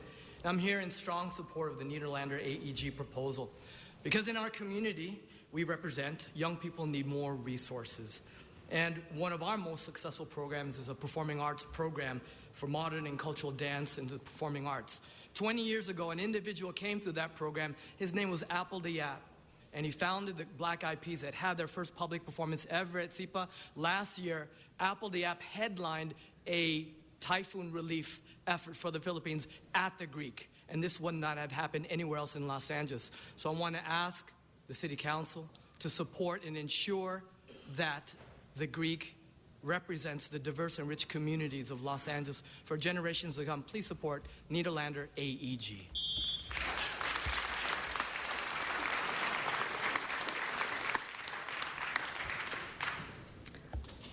Good morning. My name is Martha Salcedo, and I oversee AEG's community affairs efforts. I'm proud that over the last 16 years, we've donated and raised over $90 million in support of worthy nonprofit organizations throughout the city of Los Angeles. These programs have included groups such as local Boys and Girls Clubs in diverse areas such as Venice, South Los Angeles, and Watts, as well as organizations such as Children's Hospital, the new Discovery Science Center, Hollenbeck Police Activities League, Expo Center, and many other grassroots organizations, youth-serving organizations in the city. Many of these groups work tirelessly to improve the quality of life for children and families, and they faced a challenging landscape with diminishing resources, where traditional community assets, such as our parks and recreation facilities, struggle for needed funding and improvements. Our proposal will provide $17.5 million more in guaranteed funding for these important community assets. Our proposal also provides job training, mentorship, music education, and a new community stage to showcase diverse local artists. I urge you to support our proposal. Thank you. Tim McCosker, Blazer Weil for Nederlander and AEG. You are here today. This question is here before you today because the Commission asked you the question. The Commission made their tentative selection and asked whether the Council concurs. Common sense tells us that the Council can answer that question. Fortunately, I don't have to rely on common sense. The Charter and the Administrative Code tell us that you can answer, and case law tells us you can answer that question. You have the ability to stick up for your body and support your committee below and reject the recommendation, meaning you withhold your concurrence. I would urge you not to receive and file. We have only heard the argument from Live Nation that you don't have the power here today after the vote of the committee. That argument never surfaced until it went badly for them. There is no one, including the city attorney, who says that you cannot act today. In fact, it is your charter authority to act today. Is it binding on the Commission? No, it's not binding on the Commission. But good public policy and efficiency tells us that if the Commission asks you a question, you answer the question. Thank you, Tim. I urge you. So with that, Adam Burke, followed by Bill Chait, followed by Wally Knox. Adam Burke, followed by Bill Chait, followed by Wally Knox. Excuse me for 1 second. I'm going to hold your time. Herman, if you stand up again and disrupt the meeting or walk in the aisles, we're going to ask you to leave council chambers. Mr. Herman, that's your final warning. He has my card. Okay. Excuse me for a sec. You're disrupting the meeting to try to find your card.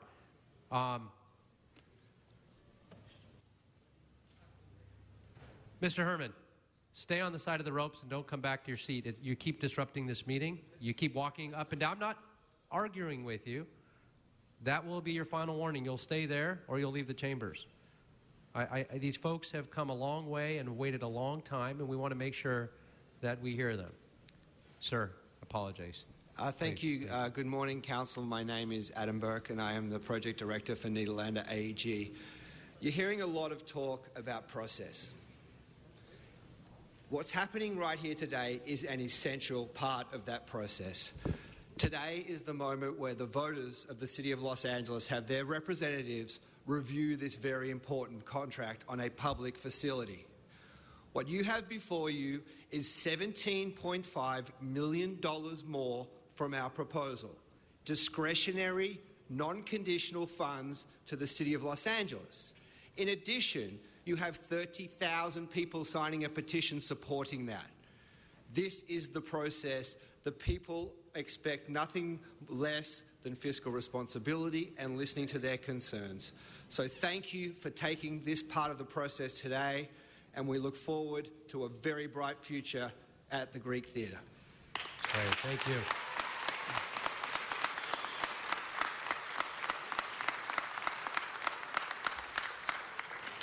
Good morning, council members. My name is Wally Knox. I'll be very brief because the points I make have been made before. There are two issues before you. Do you have the power to do something? And second, the merits of the case. The Commission sent you their tentative selection. They sought your concurrence, thereby saying you have the power to concur or not. I urge this Commission to reject because of a merits issue.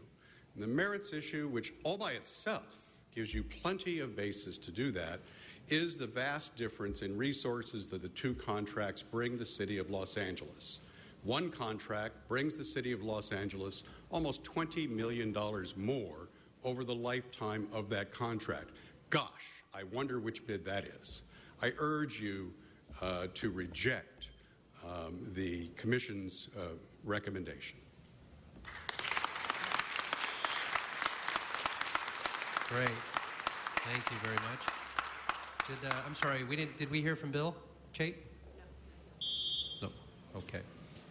Charisse Bremond Weaver?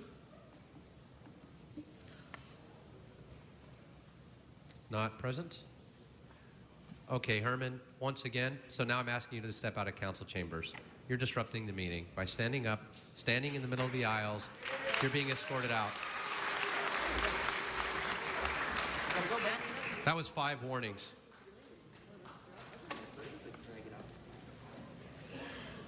Carolyn Ramsey,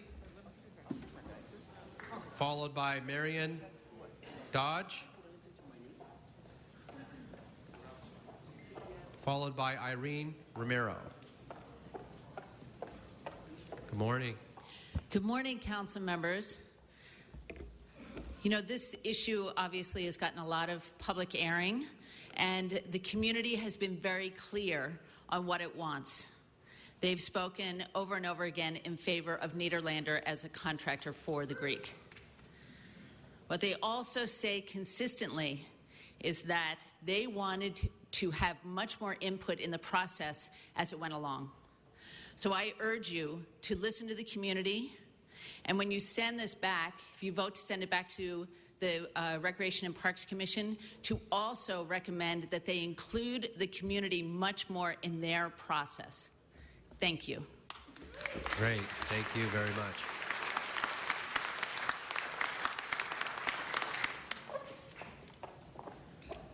Irene Romero, board member overseeing Exposition Park in Los Angeles, home to the sports arena and the Coliseum. I oppose Live Nation as the operator of the Greek Theater.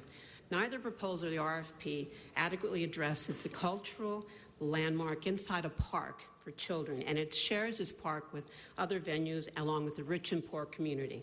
The writing is on the wall.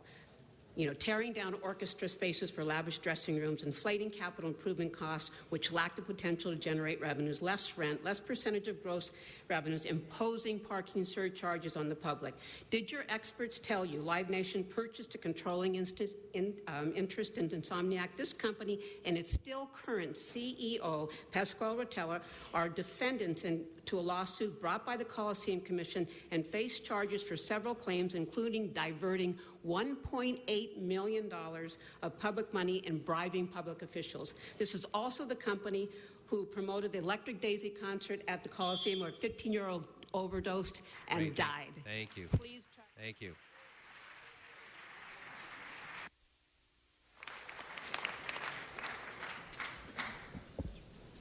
Good morning, council members. I'm Marion Dodge. After a comparison of the contract proposals from Nederlander, AEG, and Live Nation, I am astounded that the evaluator consultant would recommend the Live Nation proposal.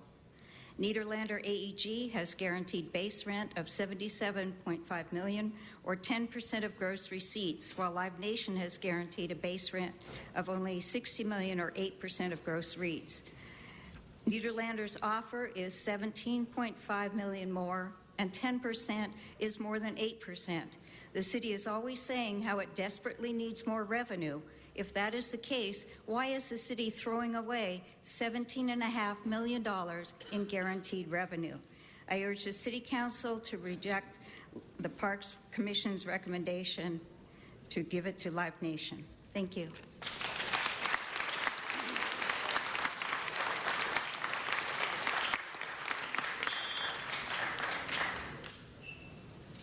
Great, thank you very much. That concludes all the time on both sides. We did have a number of cards that were not indicated for or against. We had a couple of more cards on each side as well.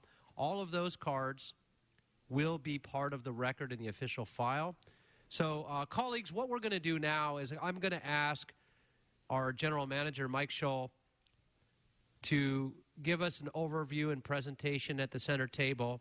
I'm not going to hear from any of our colleagues yet and do any Q&A. What I'd like to do immediately following our General Manager and the department's overview is we're going to take a recess into closed session. We're actually just going to closed session. Closed session was agendized on this item, folks, because under the threat of litigation and has been stated officially to the city, we have the ability as agendized to go into closed session. Without disrupting council chambers, we'll ask all members to go into the back of the chambers. We'll go into the executive conference room. We're going to ask all members, only one staff member? No staff. Okay, we'll do a principals only with the city attorney's office, and we'll keep it at that. So all members, only members, immediately following the presentation, and then we'll come back and then open up for Q&A. Thank you. Mike, good morning. Good morning, council members. Let me first by introducing a few folks that are with me, and then I'm going to give a brief presentation.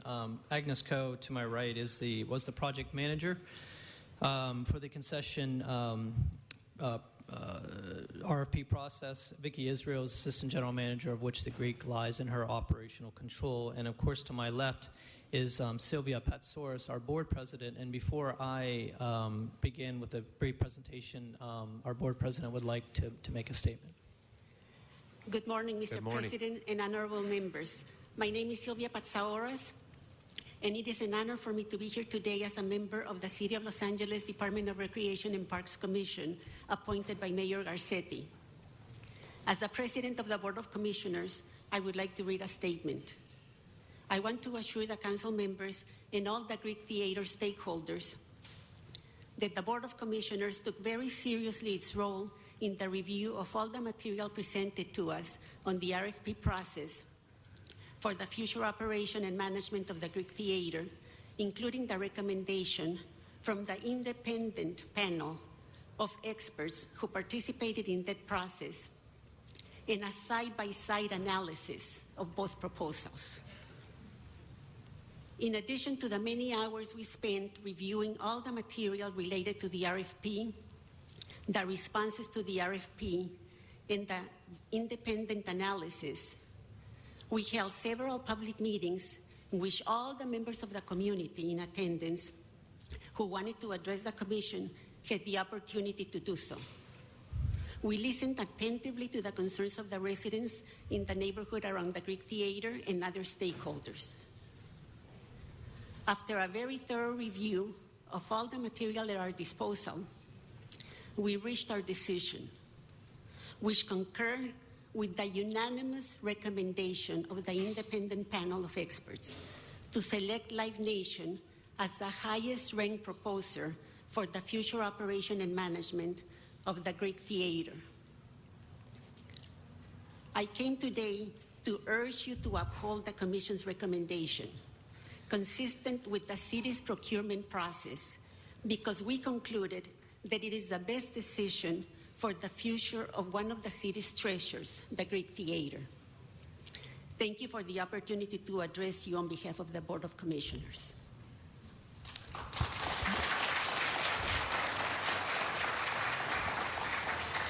Thank you very much. And Madam President, and to the entire Commission, on behalf of the City Council, we do appreciate all your service and recognize that the entire Commission, you're all volunteers and put a lot of time and effort into everything you do. Not just this, but each and every day for all of our facilities, and truly appreciate it. Thank you so much. Thank you, Sylvia, and thank you, Council President. So let me just give some overview of the process to try to put everything into a little context. See, the department released the RFP in June of 2014. There was a great deal of time leading up to that, where there was some meetings in the community. There were some surveys that were done online, and mainly through the winter and spring leading up to the release.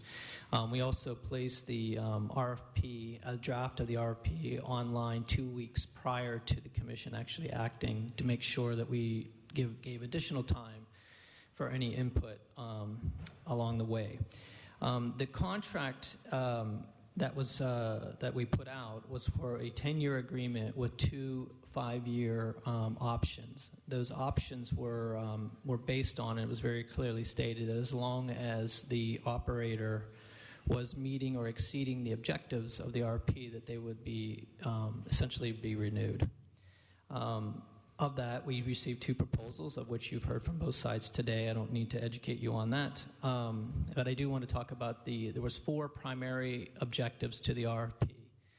And objectives is, a word I use here, but it's also, I think I want to state that this entire process, we tried very, very hard to be transparent and to be objective and to make sure that, to the best of our ability, that this was awarded on merit and nothing else. The objectives were, and I'll list the allocation of weight to the scoring of each of those objectives as well. The first objective was financial performance, which was 30% of the total score. Asset management was an additional 30%. Event activity plan was 30%. And community partnership plan was 10%. In the end, the final scoring of all of those, and there were subcategories to each without getting into details, but the revenue share, which you've heard about today, of course was one of those categories, along with capital improvements, which we didn't really talk much about. But it was in our review and also the review of the independent panel, and I was going to, I just want to stress that we chose early on in the process to bring on an independent panel review of experts from all over the country. They volunteered to come. We, of course, did pay for their travel, but we did not pay for them to be here to help us review from an independent panel. We thought that was a very important step in the transparency of the process to allow that to happen. In the end, that panel scored Live Nation out of a total 500 points. They received 455 of the 500 points. Nederlander AEG received 396 of the 500 points. Some of the details of the proposals, which you've heard a little bit today, involve the cash investment, and I just want to make a statement as to how we looked at that cash investment. We looked at both the revenue share piece, the pro forma amount, as well as the capital investment, over all of which were measured over 20 years. And we also looked at and had a third party actually look at the total net present value to the city of those proposals as well. The total cash investment, when we say cash, I'm talking about both revenue share and capital investment. Today we heard about the difference over 20 years of being $17.5 million greater on Live Nation. That is absolutely true. The revenue share, minimum revenue share was that amount. But as I stated, we were looking at and scored it appropriately. The panel scored it appropriately, looking at the capital investment as well. So if you look at the total cash investment, Live Nation's total is $106 million versus $96.25 million for Nederlander AEG. The revenue share, as I previously mentioned, was $3 million annually by Live Nation and $3.5 million annually by Nederlander AEG, with an additional escalator of $250,000 every 5 years. So there's no question that that is a fact, and that is absolutely a statement of truth that the revenue share piece was more. But again, we were looking at the entire proposal as the panel was on the review of it. When you look at the pro forma numbers, again, we asked them for pro forma numbers over the 20-year life of the contract, and to look at, because there was part of the minimum revenue share was the greater of the minimum guarantee or a percentage of gross. So I want to state how that came out in the RFP. The Live Nation committed to 8% of the total gross versus Live Nation, Nederlander AEG was 10% of the gross. So looking at the pro formas, now these are what they expect to do. This has nothing to do with minimums. This has to do with what they expect to do over 20 years. When you look at those numbers and you add in the capital investment, because there's no pro forma value on that. It's just that's the mandatory, and what they put in the RFP is what we used as and what would be written into the contract. That would be basically amounts to $118 million total back to the city from Live Nation, and $116 million from Nederlander AEG. Moving on to the food and beverage and concessions, both had very good proposals on that. Live Nation elected to actually renovate the existing office space inside of the Greek Theater and transforming that to a restaurant, which is, some of the things that we wanted to make happen there was just to improve the food and beverage concessions there. Nederlander AEG proposal, again, had a very good proposal on food and beverage, but chose to actually build a new restaurant outside of the facility in the parking lot area. Both had significant capital improvements. In the first 10 years, Live Nation guaranteed $25 million in capital improvements versus $19 million from Nederlander AEG. The difference in the capital investment piece comes later, which was in the second 10 years, where Live Nation committed to an additional $15 million in capital improvements. Again, in the end, we chose a process and a scoring criteria which was very public and very transparent. We turned this over to an independent panel. They made recommendations, which was unanimous by the 5 panelists. Under the staff review and my own personal review, we concurred with that recommendation and then took that on to our commission, and is which you're hearing today. So I will leave it at that because I'm sure there's many, many questions, and that's just a quick overview. We can obviously get into much detail following the closed session. Great, thank you very much. So with that, colleagues, we'll go ahead and go into closed session. If we can ask, Mike, if you and your staff and the city family can stick around while we're in closed session for answers when we get out, questions and dialogue. Council members, if you can please, just members, principals only, and we'll go ahead and adjourn to executive conference room in the back of chambers. Thank you.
All right, we are back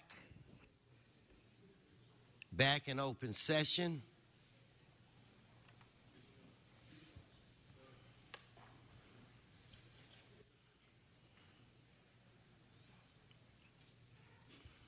Mr.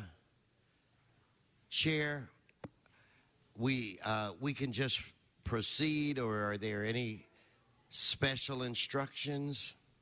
Okay, Mr. Labange.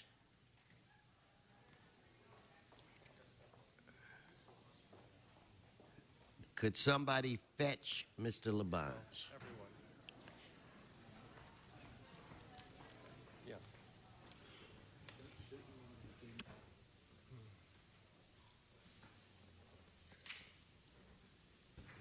Okay, Mr. Koretz, I know that you were on the queue prior to us going into closed session. Maybe we'll start with you. Well, thank you, Mr. President. I wasn't necessarily expecting to lead this off, but I have been meeting with a lot of people on both sides. Every lobbyist that's ever been employed in the city of Los Angeles. Some of my oldest friends have contacted me and have opinions on one side or the other, much to my surprise. And I've spent a lot of time meeting with people, reading documents, and I have first some opinions, and then I have some questions, which maybe I'll ask on the second round. I think my priorities may be a little different from the way we set it up in the RFP. And in fact, I kind of wish that we had talked with the department and the council had given some input into how we thought this RFP should be structured. My first priority is revenue. The city's broke, Recon Parks is broker. And so I would certainly concede that point to the Nederlander Live Nation folks. They bring more revenue to the city. I think that's important. Secondly, I think it's important to have a successfully marketed Greek theater. I believe that either Live Nation or AEG Nederlander can do that. I think either of those proposals will be better than just a Nederlander. I think they had a weakness as one company. I think when they added AEG, I think they're pretty comparable. I think the fact that the AEG Nederlander proposal committed to only 50 shows, to me, is largely irrelevant. I think both of them are very capable. I have very little doubt that either of them will do fewer than 70 shows and that they'll be able to come up with a lot of great acts. So I think that's a pretty even deal. Folks on the Live Nation side have said, well, AEG's sort of along for the ride. They already have 2 other small venues that are about the same size. They're not really going to do much. In fact, they'll steer more of their business to their other venues. Seems kind of ridiculous to me. I don't think they would have done this deal if that were the case. But I actually will want to ask their representatives that later if I can. I think having the least community impact is also very important. Nederlander, I know, has won many awards for one of the best managed small venues of this type. And the community certainly has given its input. People I've seen on an organized basis, people I've just run into on the street that are friends that live there, all give me the same point of view. They think the Nederlander proposal is more likely to protect them and the community, and that they have a great working relationship. And I believe that hasn't always been the case. Years back, I don't think Nederlander got this kind of support when they weren't quite as well managed.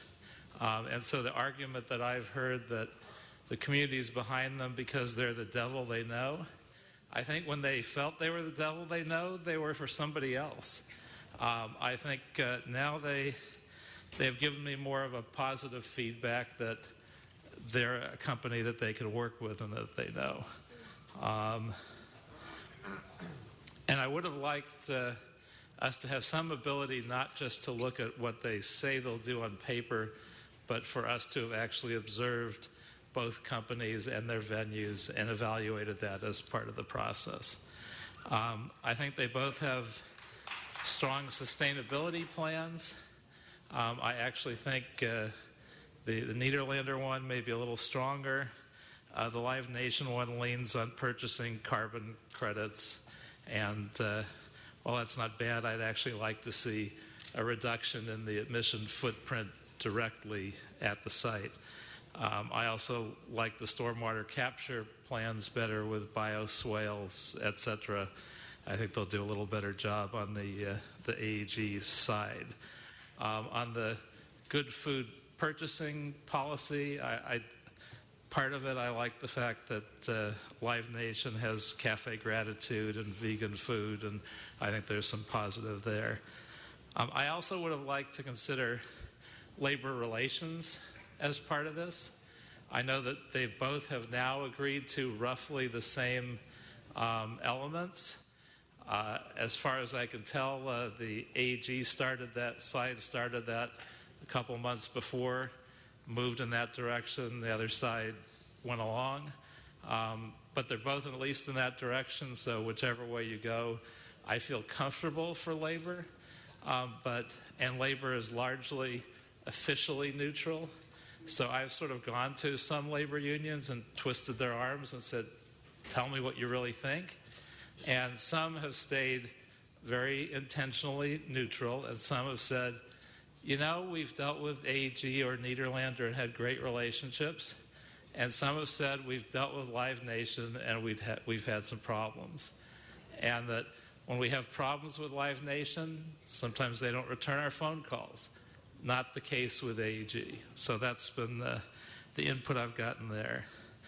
On the capital improvements... Paul, look at the clock. Well, you can push a button again. All right, if you want me just to... If you want me to be incoherent... Finish your sentence, but no, you can push a button again. Okay, let me finish on just on capital improvements. I think we gave more weight to the Live Nation side and the second 10 years. I think that's in some ways kind of funny money, because if they don't get approved for the second 10 years, they've already gotten the original approval based on getting an extra $15 million. I believe the other side would wind up having to negotiate after that 10 years and add some additional capital improvements.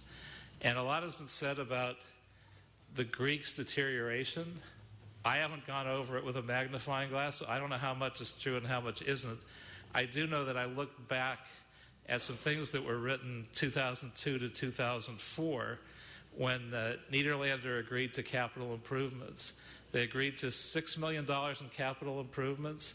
They actually did 10, and they were widely praised for how good the Greek theater was back then, including by a Rec and Parks leadership, who said that they believed they were doing record business because of how much they had improved the Greek. So I don't know if it's gotten worse in the last 10 years specifically, but the idea that it's been in a steady, unremittent decline doesn't seem to be backed up by what I've read. Okay, applause. Let's keep the applause down. Mr. Buscaino. Thank you, Mr. President. Colleagues, I don't know about you, but when I get the schedule, and this is online, I encourage you to visit the Greek theater schedule. I see 1 or 2 acts in the season that I may want to go see, and then there's a whole bunch of people I've never heard of. I've always wondered, why can't we do a better job of booking better talent at one of the most premier amphitheaters in Southern California? I think the passion and the engagement we're seeing from the community surrounding the Greek Theater is really an acknowledgement that Live Nation will improve the venue and, in turn, book more shows and bring in better acts, which could result, of course, in more traffic and noise in the neighborhoods and ultimately help with the revenue funds at our Department of Recreation and Parks. I totally get it. I'm also sympathetic to those concerns because they're the same type of concerns my residents have about operations at the Port of Los Angeles. It's always a challenge balancing the regional benefits provided by public assets that generate economic activity with a negative quality of life impact borne by neighboring residents. The Greek Theater, colleagues, is an asset for this entire city of Los Angeles, and it should be run like a business and maximize revenue just like the Port of Los Angeles. That revenue will benefit the entire city park system, including our crown jewel, Griffith Park. Recreation and Parks is in a place of an open and transparent and competitive process overseen by one of the best general managers the city has, and that's Mike Scholl. The proposals were reviewed by an independent outside panel comprised of local and national industry experts possessing a wide range of experience and expertise, including music and entertainment law, architecture and capital improvements, facility operators, public sector operation of music venues, venue finance and operations.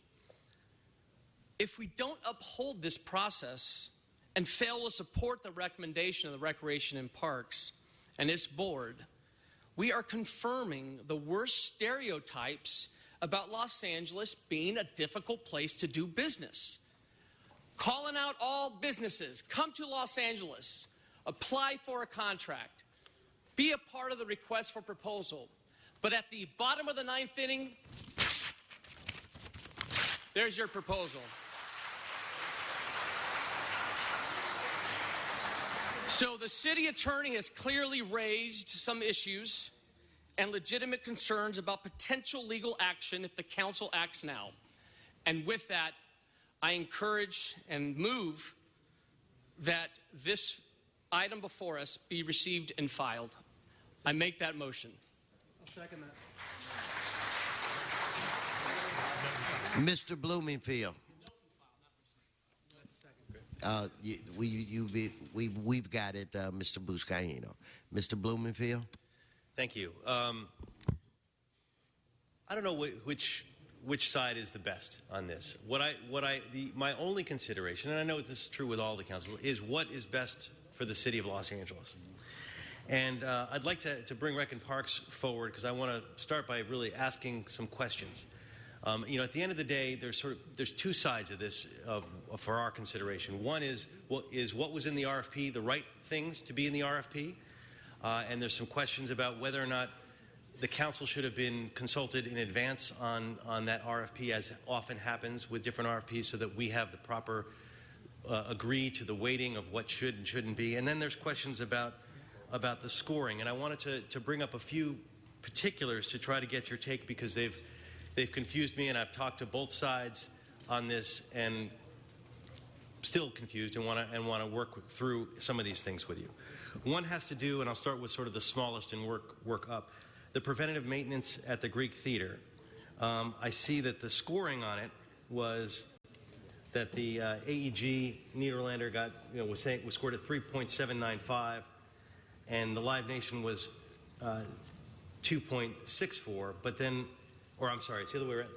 The preventive maintenance on this list, it looks like Live Nation scored higher, but a subset of that seems to be routine maintenance. At least that's what I'm being told. So I want to make sure that in many of these things that we're looking at apples to apples in our comparison, because it's hard to make sense of the two proposals if they're apples and oranges, and it doesn't all line up so neatly. So I guess that my first question is, that $600,000 difference, was routine maintenance included in that proposal, in the Live Nation proposal? Councilmember, I'm going to allow Agnes Coe to answer that question. Agnes Coe. During the development of the request for proposals, preventive maintenance was one item to be included in the responses and to be evaluated. Routine maintenance was not to be included as in terms of preventive maintenance. However, in the responses, each proposal was requested to submit a schedule listing weekly, monthly, biannual, and annual and 5-year maintenance, so that we can evaluate the strength of each of the preventive maintenance plans. Live Nation included routine maintenance in those categories because they wanted to identify the critical areas that would be done. The cost of those were not included in their preventive maintenance operating costs. Does that not then make it seem artificially high? If both sides were going to have preventative maintenance and it only got scored with the Live Nation, that means the Nederlander proposal, who's doing the same thing but it gets listed as an expense, doesn't have it scored. So that's an it seems like it's an apples to orange comparison. Both proposers included their maintenance as operating costs. It's not a revenue generating item. So in that sense, it was an apples to apples comparison.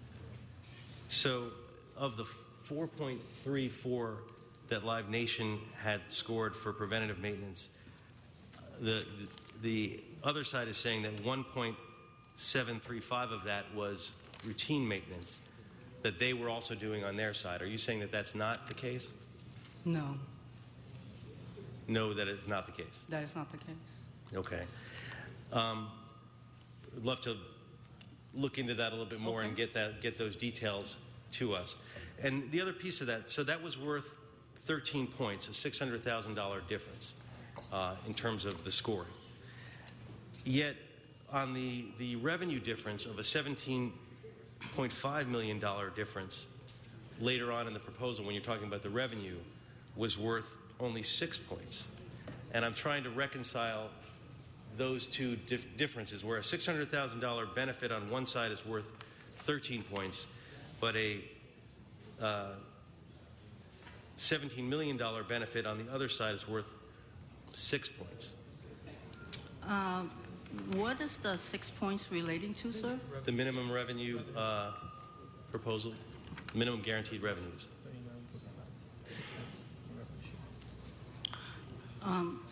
Based on the level of the guaranteed as well as the pro forma, the evaluators scored the potential of hitting the guarantee and the proposal numbers, the pro forma numbers.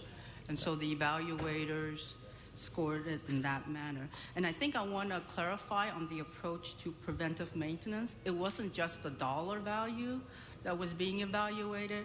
It was the level of detail Live Nation provided in terms of the schedule. Again, what they would be doing on a weekly basis, monthly, bi-monthly, annual, and in the 5-year stream. Nederlander AG did not provide that type of schedule. And so in that sense, their approach was scored a little bit less than Live Nation. Okay, that's still a confusing point for me, and maybe I can go through it more about it, but it's still, I don't quite understand the differential in point scoring when the dollar values are so vastly different. I would expect the points Bob, to be the other way around. Bring yours to an end. Okay, I'll probably punch my button a few other times. That's fine. I'll quickly say the other issue one other issue is at this leasing versus purchasing and how that is scored. Leasing and purchasing of what items, sir? Of basically the sound equipment, I guess, is the main issue. You know, one side is given a tremendous amount of credit for the purchase of equipment, and the other side is not given any credit in terms of scoring for the leasing of equipment, and presumably that has to do with the fact that at the end of the day we're going to own this equipment. I'm not sure. It didn't seem to show how that would have been depreciated or what it would be worth at the end of the day. I'm having trouble with an apples-to-apples comparison on the leasing versus the purchasing. To me, it seems like an apples-to-orange comparison. And I'll push my button again, Mr. President. Mr. Bonney. Thank you, Mr. President. First of all, I want to say how grateful I am that Mr. Buscaino's talking points weren't on his iPad, because it could have gotten very dangerous over here. This has been an overwhelming process. This is what we've gotten in paper just since 10 a.m. Stacks of it with different comparisons of the numbers. Mr. Blumenfield is right. So much of what we're hearing is apples and oranges, not apples and apples. And you get one set of numbers from the folks from Live Nation, another from the set from Nederlander and AEG. I don't have a dog in this fight. I don't have a preference for either one of the operators. I'm interested in what's best for the city and the process. So what I've heard repeatedly, I think from you and from the Live Nation folks, is that the Live Nation proposal brings more money to the city as a whole when you consider the capital investments and everything else. What I've heard from Live Nation, and I thought, or from AEG and Nederlander, and I thought you confirmed it earlier, is that that proposal brings more money to the table that you and the department can spend on recreation and parks programs or facilities anywhere. Is that correct? That's correct. Okay. So my question is, in formulating the RFP, how much weight did you give to that money that you can spend anywhere, and why did you give it that percentage? The weights under the financial performance was broken down to be, it was 10%. Let me get to my sheet here. It was 10% for strategic plan and direction. So that really was, just their thought process and how they were going to operationally control the Greek and how they were going to move it forward. Again, the Greek we were not interested in what was the past. We were interested in what was the future. The revenue share piece, which is the $17.5 million you hear about, was 10% of the score. and the capital investment was 10. Altogether it was 30%. The financial kind of piece of it was 30%. So let me ask you, given that you're a chronically underfunded department, or we talk all the time about problems at our parks, why was it 10%? Did you give any thought to making it higher, or did you bring that up from a lower percentage? We did. I mean, there was a great deal of discussion internally about the weights and what they would be. There was so many different factors in the RFP that we wanted to get graded, that we came up with what we thought was the best. And it's important to note, Council Member, that at the time, that's one of the reasons why we put the draft out and we communicated everybody on the weighting of it. But the interesting thing about it is nobody ever commented on it. Neither of the proposers did commented on the weights. So, can you explain why what the other factors are in the RFP that you felt were so valuable that you kept at 10% the amount of revenue sharing? What else is so important to the department, to the venue, that it characterized the weight at that level? Well, we were looking for things like customer experience. I mean, we were looking for an improved experience. We wanted the Greek to be, a Class A facility beyond what many people believe it is today. So there was a lot of things like the concessions and types of concessions that were there. We wanted to see, more improvement over hot dogs and hamburgers. I mean, things like that. There was, the preventive maintenance plan. There were some things that were left out of the old RFP that we thought needed attention. And so the only way we could get that attention is to make sure that there was some weight given to it, so that to make sure that the Greek for the next 20 years is going to be taken care of. And I want to comment on the capital investment piece, because I think it's easy to criticize, not taking the funding, as we could use anywhere in the city under the revenue share, but it's equally important, and I'm convinced of this, across the entire park system, is that, the use of these facilities will last way beyond any of us in this room if they're invested in and taken care of. So that's why we weighted that with an equal, because we're looking beyond our years, and we're looking beyond, into the future of the Greek for those years has not had, it had, per the old contracts, it had the level of investment that those contracts called for. I'm not saying there was anything wrong with that. I'm just saying it didn't have probably what it needed. And I'm not blaming, the old, Nederlander for that at all. I'm just saying we didn't ask for it in the past. Well, this time we were asking for it. So, I mean, there was a percentage to that we thought was warranted. Some of the other things that we looked at every piece of the operation. I mean, down to, the food and beverage plan, the event plan, the sustainability plan. We gave weights to everything because we wanted this to be a well-rounded proposal. So, having heard everything you've heard about the feedback on the RFP, do you still feel comfortable that the way it's structured, even though it gives you less cash to play with, it's still a better deal for the department and for the venue? I believe because of the investment into the facility, yes, I believe that. All right, thank you. Thank you, Mr. President. Mr. Parks. Thank you. Mike, let me just ask, you've been around for a few years, right?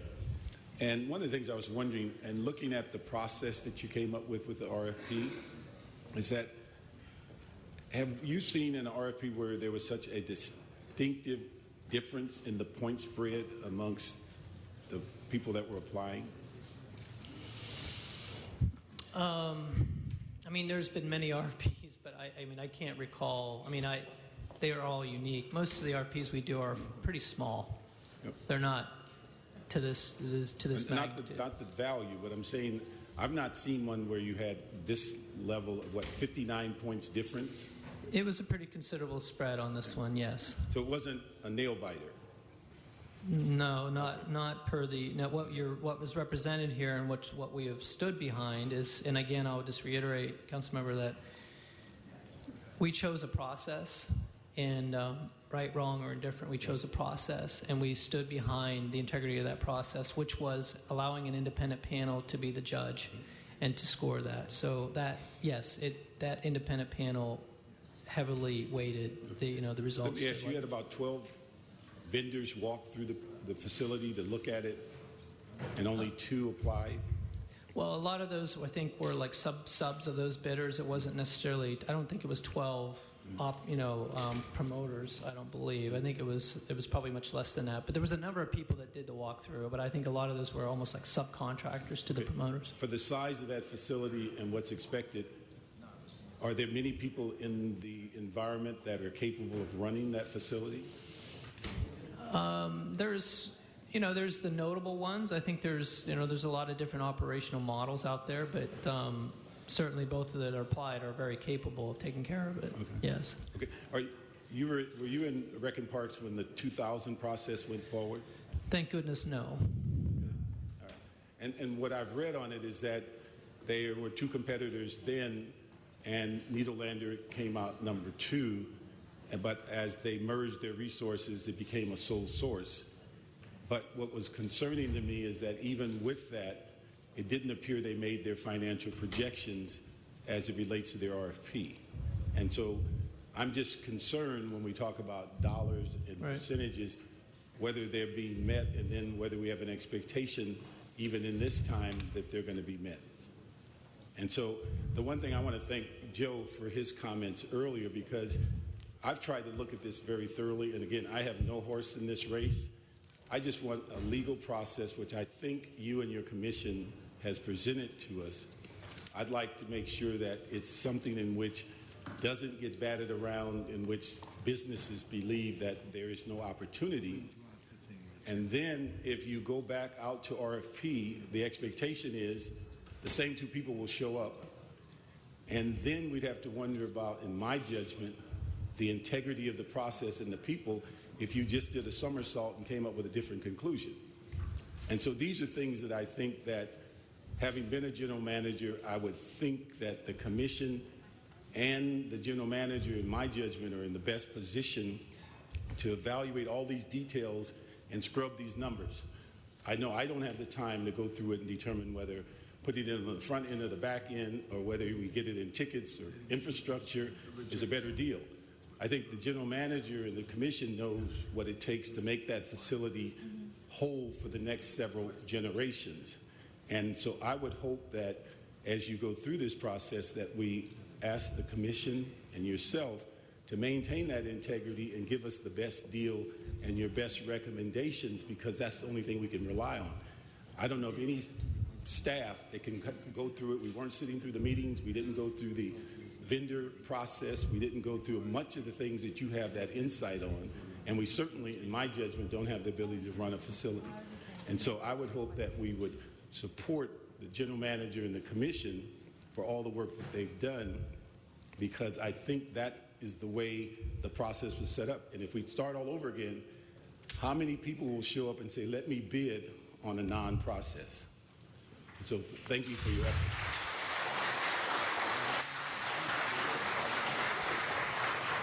Mr. Krikorian. Thank you, Mr. President. I want to start just by saying how nice it is to have two terrific LA-based companies in the running for the operation of the Greek. And I count the Nederlanders as kind of honorary Angelenos, having been here and worked here so long and shown such a dedication to this city. This has obviously been an issue that has probably taken up more of our time and more of the public's time than comparable contracts would. And I think it's obviously something of great citywide concern that probably goes well beyond the dollars and cents. And so for that reason, I want to draw a couple of distinctions, if I could. First, I want to respond to a couple of the points that Mr. Buscaino made, because he's certainly right that we often have to wrestle with that issue of citywide concerns of a facility versus the neighborhood's concerns. But I think a comparison with that balance in the port versus the Greek is not well taken. The port supplies 40% of the freight of the United States of America. The Greek is an amphitheater in a neighborhood in a park. And so I think that's not an apt comparison. This is a situation where the very operation of the Greek is a neighborhood operation. Yes, it benefits the city. Yes, we get some proceeds from it. But this is basically a neighborhood park facility. As to its impact on the message that we may send to the business community, look, what's before us today, members, is a request from this commission to concur or not concur with its findings. We're reviewing this de novo, as the lawyers say. The commission has put it all before us for us to consider. This is a very unusual circumstance that doesn't compare with the usual RFP process because of that very fact. The commission has put it before us, and now it's up to us to kind of weigh all these factors. We have been asked to weigh them by the commission. And I think, as Mr. Koretz very well stated, some of the factors that we as the elected officials of the people of the city of Los Angeles take into account might very well be different and might very well be scored differently than the scoring done by a panel of industry-wide music, entertainment law, and architecture and venue operation experts. What I didn't see in that independent commissions are experts on impacts to neighborhoods or experts on the operations of a park facility or experts on how revenues might be spent in parks throughout the city of Los Angeles. This is an industry-specific body of experts. So their prism through which they view things might very well be different than the prism through which the elected officials of Los Angeles might view it. I just did want to clarify for the record, and I think, I'm sure Mr. Buscaino didn't intend for it to sound this way, but it did sound as though there was a suggestion that the city attorney had raised questions about this process. The city attorney has not raised any such questions about this process, so that the record is clear. There is no suggestion that this process gives rise to potential liability or that there is anything wrong with either the process that Rec and Parks went through or that the commission went through or that the council is going through now. The only thing that the city attorney has mentioned is that one of the parties has threatened to sue the city. Well, that's nothing new. I mean, one of the parties always is threatening to sue the city. But that's a very different thing than to suggest that the city attorney has called this process into question. That has not happened. And then finally, I just want to say, you know, this RFP, sometimes we consider RFPs before they go out. Sometimes we don't. Sometimes the department will issue the RFP without having the council weigh in. Sometimes it doesn't. And I think typically in most contracts, this department or any other department is probably best situated to do that sort of thing. And but this is not a routine contract, obviously. And partly because of the reason that Mr. Buscaino said. It really does point up this balance of, you know, what's best for the neighborhood, what's best for this park, what's best for District 4, and what's best for the revenue needs of the city, the capital investment needs of the city in this facility, and so on. It's second guessing now, and I'm sorry to suggest this because I don't mean to second guess the department at all, but had the council weighed in on the RFP in advance, I think we might have had a process by which all of the bidding parties would have had a better sense of what was of most interest to the elected representatives of the people in entering into this contract. So I think had we done that, we probably would have shaped the RFP in a little bit different way than it was scored in this context. So I would ask that we, well, you know what, I'm not going to ask anything yet. I'm just going to wait until debate finishes before I ask anything, Mr. President. Thank you. Mr. Koretz. No applause. Let's keep it down. Mr. Koretz. Yeah, just a few more lingering comments, and then I have a few questions. One other area I have of concern of community-wise is my understanding is that the Nederlander AEG proposal has 56 employees doing a lot of the logistical things that need to be done to make this operation work and not impact the community. My understanding is that Live Nation is committed to 17 employees in the process. If that's not correct, staff should correct me. That gives me some concern. To Mr. Buscaino's comment on the talent that appears at Nederlander, I totally agree with him. And if it was a choice between the three companies, I think they would probably come in third in terms of the kind of talent we expect to see there. But when you add AEG to Nederlander, I think that's actually quite a talent booking powerhouse, and I think the equivalent of Live Nation. Also on the capital improvements, I would note some concerns about the historic preservation element, that we're scoring spending money, but we're not necessarily scoring spending money for things that we want. We have a spaceship landing on the Greek Theater. Now, I know we're trying to remove a lot of the junk and show the columns. That part's good. And I know that there are some in the historic preservation community that are very notable, and even some regulations that say it shouldn't necessarily try to look like the original. But I wouldn't take it to that extreme. I don't think that spaceship will ever be built, and I think we're scoring the money, but it's not going to happen. There's also some other historic preservation questions about whether it's actually a good thing to spend the money removing the historic offices and turning it into a restaurant, whether it's a good idea to remove the chorus rooms and use it for catering rather than some of the dance and opera and other needs. On the sound equipment, I think it's already been mentioned, it's at least an open question whether it's a better idea to buy and get credited for a purchase, or whether you're locked into that technology as opposed to being able to lease, and when there are improvements that allow the sound to be directed better and less impact the neighborhood, whether we actually should be scoring that as a positive or a neutral or even a negative. Lastly, and I probably shouldn't mention this, but I have to say it does give me some pause. I'm not going to really consider it in this, but the fact that we have an advisory process and yet we're already being threatened with lawsuits, it does give me a little pause about what Live Nation will be like to work with, because we're going to have fights over elements of that contract. Things are always a little vague over the next 20 years. Are these guys going to be suing us all the time? That gives me some pause. I have a bunch of questions. I'm already over my time, so I'll ask the questions on a third and last pass. Thank you. Mr. Blumenfield.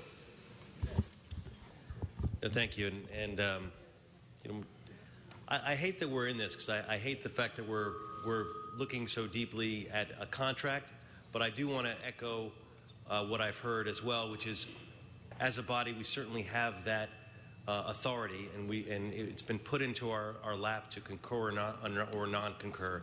So I don't think there's any question that we can and we should look into this, even though I state from the beginning I hate doing this, because I don't think this is not the kind of policy that generally the council should be engaged in, but it is certainly in our lap, and we've got to deal with it. I want to go back to a couple of the details. You know, I'm still having trouble with the 6-point differential when it came to financial performance, and the 13-point differential in terms of asset management, and having that have such a different impact on scoring. But I think we touched on that. The leasing issue, and Mr. Koretz was talking about it a little bit as well. Do you feel that the bidder who leased was penalized in some ways for going that route, as opposed to counting it as a capital improvement? Is it just a question of how that gets counted, or is there a substantial difference in how that works? Agnes Cole. Leasing of the sound equipment is an approach. And so that's an operational approach that would have been taken into account as part of the overall operation of the concession. Another company decided to purchase it, and that was their approach. And then they were evaluated for that in the appropriate category that fell into. Evaluation was who spent more, who's appropriating more capital. And so even if the lease was a better approach, and I'm not saying it is, from a running of a business perspective. From a scoring perspective, you clearly score higher by putting it as a capital expenditure. So I guess what I'm worried about is this apples to oranges comparison, because we should have a affirmative policy. What's better? Is it better to lease it or to buy it? What are the trade-offs? Or how do you compare a purchase versus a lease? Where I get concerned when I look at the scoring on this is where I see capital expenditure, numbers that are very high, and you get a lot of credit for that, and you get no credit for the leasing. And it seems that that's more of a scoring question than really a substantive question about what's better. So that concerns me in terms of the way that it's been done. Similarly, the issue in terms of capital investment. I mean, it's all a big part of this is how much capital you're investing. One approach was the Live Nation approach has a substantial amount. One of the reasons they score so high is they have substantial spending in the out years, in the second 15, after 15 years. So after 15 years, they'll spend a certain amount of money. I'm not sure exactly how that money is compared in terms of, is it discounted to today's value and compared evenly across the board? And were both sides afforded the opportunity to know that by making that kind of commitment in the proposal, that would get scored as it got scored? Because it obviously is very substantial in this approach how much you say you're going to invest after 15 years versus just saying this is what we're going to do in the first 10 years. Councilmember, we did not in the tell the proposers which year. There was only mandatory. We put mandatory improvements in the RFP that needed to be done that were specific to the RFP that both of them proposed on. So that kind of took that out of the equation.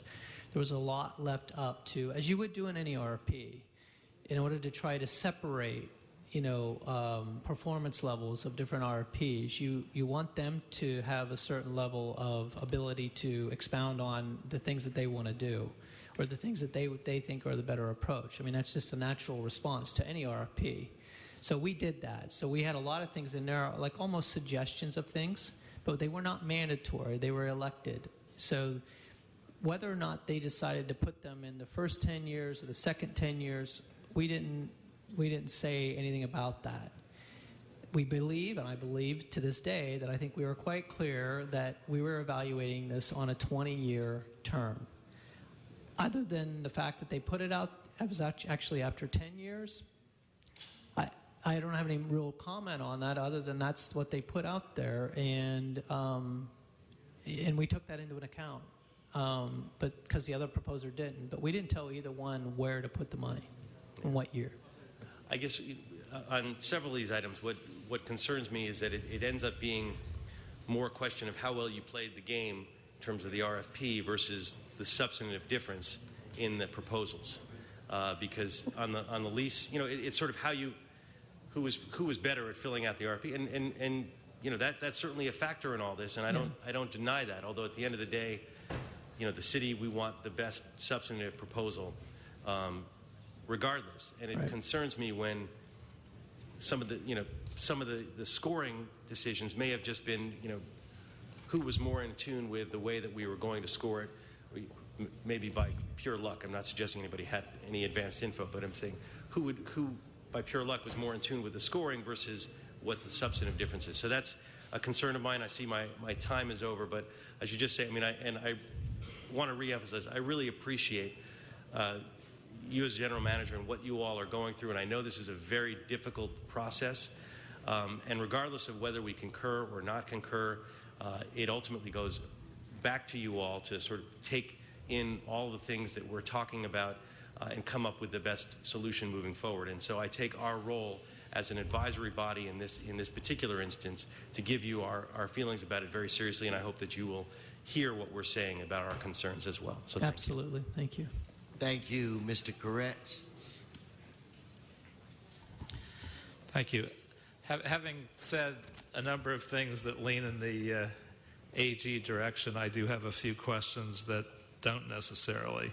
And I don't know how it fits in, but I wonder where we really are on current Nederlander maintenance of the property and ADA compliance. Because those are areas where I do have some concerns, and I know 10 years ago plus there was a significant capital improvement. I know ADA was studied. I know a number of other things were studied. How much of it was actually done? Are they really as bad on ADA compliance as some would argue currently?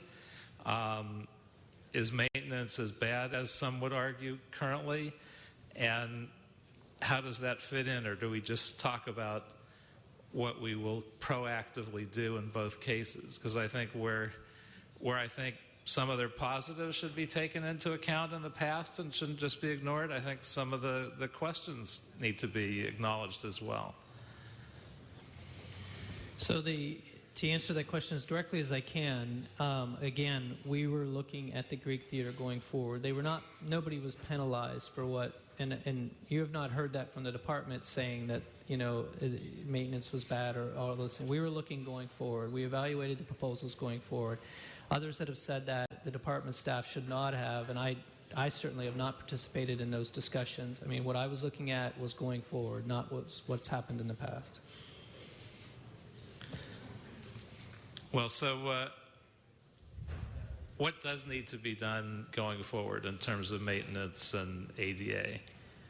Regarding, I mean, there's a number of things that need to be done that are timed to be done. One is the which I actually personally inspected as a licensed engineer in the state of California. Recognized that I was concerned over the seating terraces and the condition of those. And to Nederlander's credit, they at my request brought somebody in and looked at it structurally and said it was fine for now. And I took that as an acceptable approach. However, I did make sure in the RFP that was addressed. I wanted it addressed for the long term, because right now it's fine. I don't think it's going to be fine. My engineering opinion didn't think it was going to be fine for the long term. Both of them were going to take care of that anyway in the proposal. That was one. There was the roofing structure is it's not great. It needed to be replaced. There were specific things, the things that we listed as mandatory, that came from the department. And the seating, for example, replacing the seating, those sorts of things. But I don't have, or did I look at, and as far as ADA goes, the compliance with the American Disabilities Act, there are things that change with, different, whether it's at the federal level or local level or state level, there are things that change as building codes and all those things change. That'll have to be evaluated. I'm sure there's some issues. You could find issues with ADA in this building. I mean, I don't care where you're at. There's issues everywhere. So, I mean, it would have to be addressed during whatever projects are done here, they're going to require a building permit. And during that building permit process, that's when all that gets worked out. I wasn't concerned about, those comments because I knew it would be addressed. And one of the ADA, we didn't have a category for waiting on ADA because I know that we have to, by law, address it. And Mr. President, I have one last question, then I'm done. If I could sneak in one last question. Yes, you can. And I'd like to ask a representative of AEG to answer it, if I might. For me, a big portion of the AEG Nederlander partnership is whether AEG is really going to be a full player in this. And we saw something similar years ago with House of Blues. It didn't work out. They really didn't make a difference. There have been questions about AEG having competitive venues that are of the same size and not being as likely to send acts to the Greek, for instance. How committed is AEG to this as a full partner? Sure, it's a fair question and a good question. The first thing that you need to know is the AEG proposal guaranteed this money. So we put our money where our mouth is. If we don't live up to it, we have our own huge financial penalty if we don't deliver on that. The second important factor is that we have a partner in the Nederlanders who have an equal partnership in there and don't have any conflicting or proposed, insinuated conflicting venues. So they live and breathe the Greek theater and will be a partner that will push us to make sure that every show possible goes to the Greek Theater. On the venues we operate, they're operating on a slightly different business model. The Nokia Theater will be dark for over 175 nights tonight to accommodate television shows, award shows. It's the preeminent venue in Los Angeles, probably in the world, hosting award shows, worldwide. And in fact, from mid-August all the way through September, which makes up a large portion of the Greek Theater season this year, we don't have one available date because of the Emmys and the MTV Awards coming in this year. And finally, the Shrine Auditorium, which is what the other venue that our competition would bring up and point out as a conflict, is a 100-year-old venue that we've primarily focused on bringing music that is more appropriate for indoor shows, such as electronic music that runs late hours. We do conventions and private events and movie tapings in there. The primary driver for that facility is not concerts. Thank you. Thank you.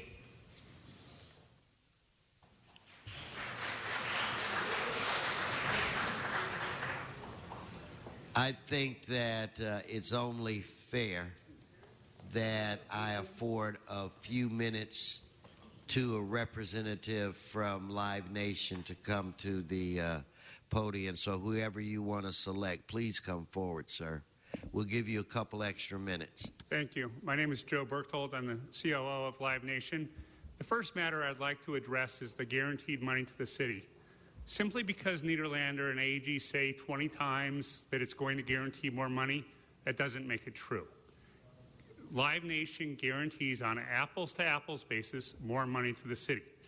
It's all a matter of how you decide to dissect on what page and pull out to create information that is inaccurate. The very specifics is we're guaranteeing on an apples-to-apples 50-show guarantee $80 million to the city over 20 years.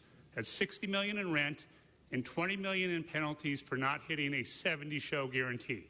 AEG Nederlander only guarantees 50 shows. On that 50 shows, they make $77.5 million commitment. Ours is $2.5 million higher.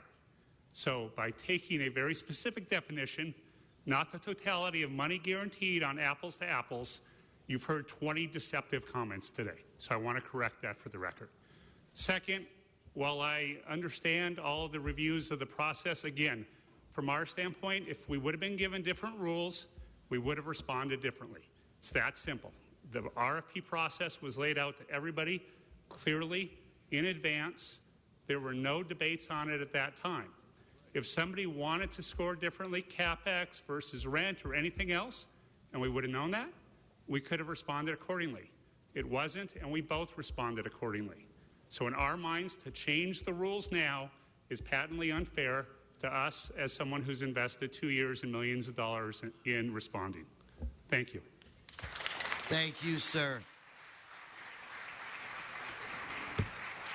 So I'd like to defer to the chair of the committee for a closing statement. Thank you, Mr. President. I first of all want to acknowledge Mike and Agnes and Vicki and your entire team for this process that you engaged in. You're top professionals. I don't think any of us are finding fault with anything you did. I certainly am not.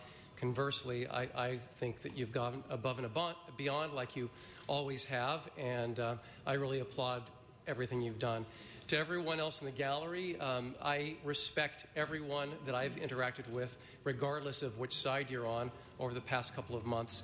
And lastly, I want to thank everyone, especially those who have been on their feet for the last 4 hours and giving up your entire day of work, especially community members who sacrificed to be here and let their voices be heard today. Colleagues, as chair of the Arts, Parks, Health, Aging, and River Committee, as I had mentioned earlier, we met on January 26th to consider whether to concur, not to concur, or note and file the Recreation and Parks Board transmittal on the recommendation of the General Manager to award the Greek Theater contract to Live Nation. As has been explained, the highest scoring proposer. Nederlander AEG was the only other bidder who currently operates the theater, obviously. It is important to note here also for the record, we did not change the rules. We did not move the goalposts. We fulfilled our obligations as elected officials, deciding on what was recommended to us by the Recreation and Parks Commission. We did our job, and we are doing our job. On the day of the committee, hundreds of concerned 4th Council District residents came to City Hall. Many voiced their support for Nederlander AEG proposal. I see this exercise as a statement of values. What do we as legislators value? We value the people that we serve, and we want to ensure that we deliver the best services that we can. I understand that the Greek is not only a CD4 asset, but a city-wide asset. It's the department's highest revenue-producing concession.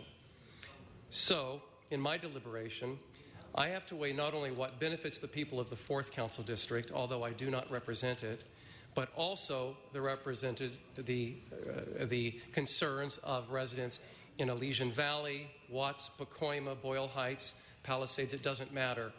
Financially speaking, I believe the revenue guaranteed to the department is important, especially in the short term, so that we allow the department more certainty in its overall operations. I also believe the partnership shared by local shareholders with the operator is just as crucial. On that particular point, Nederlander AEG guarantees $17.5 million more over a 20-year span, with additional escalations every 5 years, or a higher percentage of gross revenue than Live Nation offers. Live Nation's proposal is based on a minimum of 70 shows per year versus Nederlander AEG's minimum guarantee of 50 shows per year. This is important to note because of the sensitivity considered by Nederlander AEG in striking the balance between the number of shows and the impacts on the neighborhood. That exhibits the extent of the organization's understanding of being a good neighbor while delivering its fiscal commitments. This also underscores the important balance we must strike as decision makers who listen to our communities. At committee, our colleague, Mr. Labange, who represents the 4th District and the Greek Theater in Griffith Park, made an impassioned speech to remind his colleagues, all of us, of the importance of the community's voice and its relationship with the current operator. In committee, your colleagues voted 4-1 to reject the Recreation and Parks recommendation. A motion requesting the CAO to provide a side-by-side financial comparison of the two proposals also was rejected by the committee. Before you today is the action to approve the committee's recommendation to not concur with the board's action or to reject the committee's recommendation. I would furthermore like to recommend to all of my colleagues to reject the note and file motion that was mentioned earlier. The committee has done its work. The committee has done its diligence. I urge you to support the Art Parks, Health and Aging, and Los Angeles River Committee in its determination to not concur with the Recreation and Board report. I urge your support, and there you have it. Thank you so much.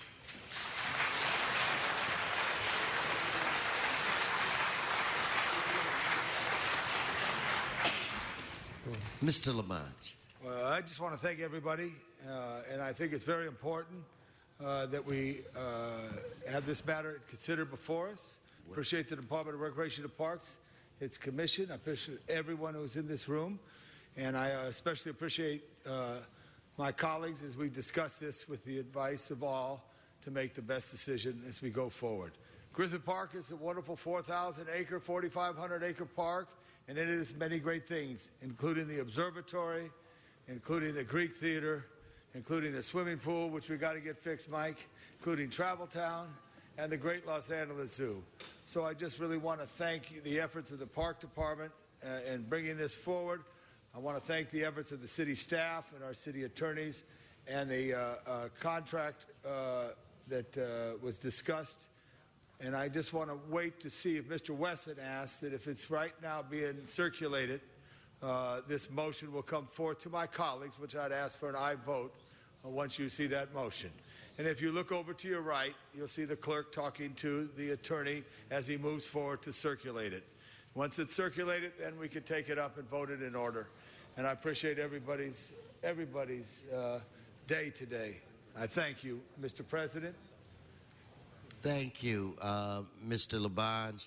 So what I think I'm going to do at this point, I'm going to quickly, we're going to leave this on the desk for a few moments. I'll take up another item, and Mr. Labange and others can properly work this amendment, okay? So with that, we're going to take up item 4. And that's Sean Murphy.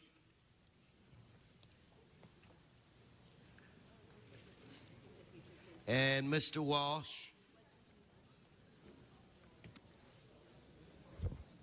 Yeah, item 4 I support.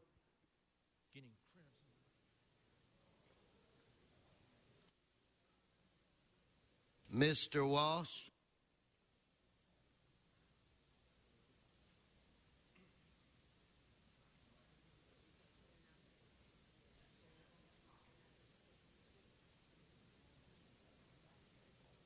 John Walsh, blogging at HollywoodHighlands.org. J. Walsh Confidential, tweeting at Hollywood Dems, and honorary chairman of the No on Charter 1 and Charter 2 Amendment. Stay on this item. I'm all for this item, 100% for this item. I already moved back there shaving. That's how long I've been here. And may the best man lose. HollywoodHighlands.org. Mr. Ocala.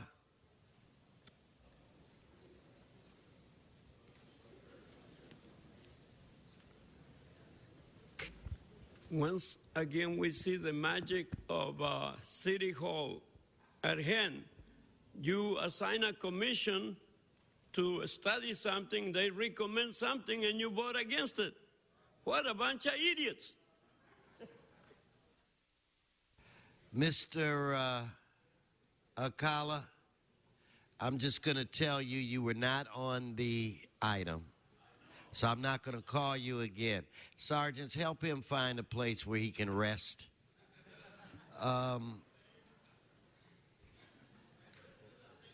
He's disturbing the meeting now, so he should be taken outside.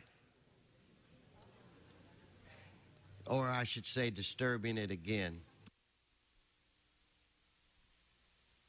On this, let's open the roll, close the roll, tabulate the vote. 14 ayes.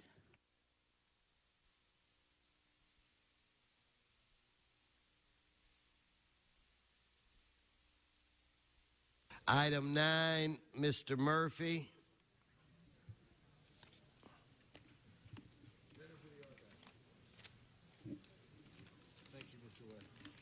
Oh, I did.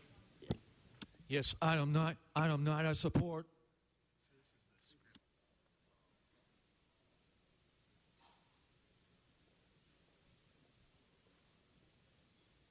So now let's prepare to vote on this item. Let's open the roll, close the roll, tabulate the vote. 14 ayes.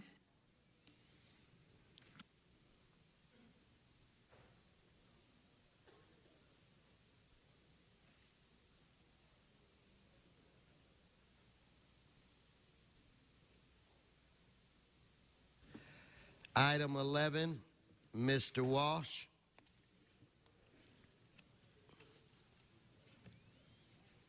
Guys, let's move on the other thing.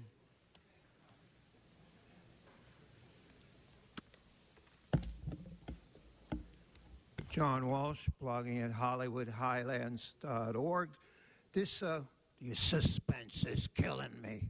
Stay on the Number item. 11, that was Jimmy Durante. This is the Bureau of Street Lighting and Ordinance of Intention. This, of course, would shine the light on the Greek Theater, the Nederlanders, and whatever. This is subject to the approval of the mayor. Was that Bradley? Mayor, Director, Bureau of Street Lighting.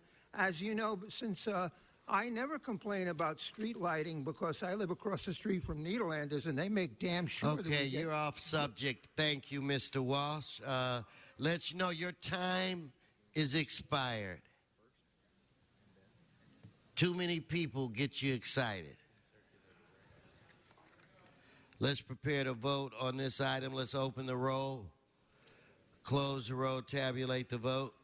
14 ayes.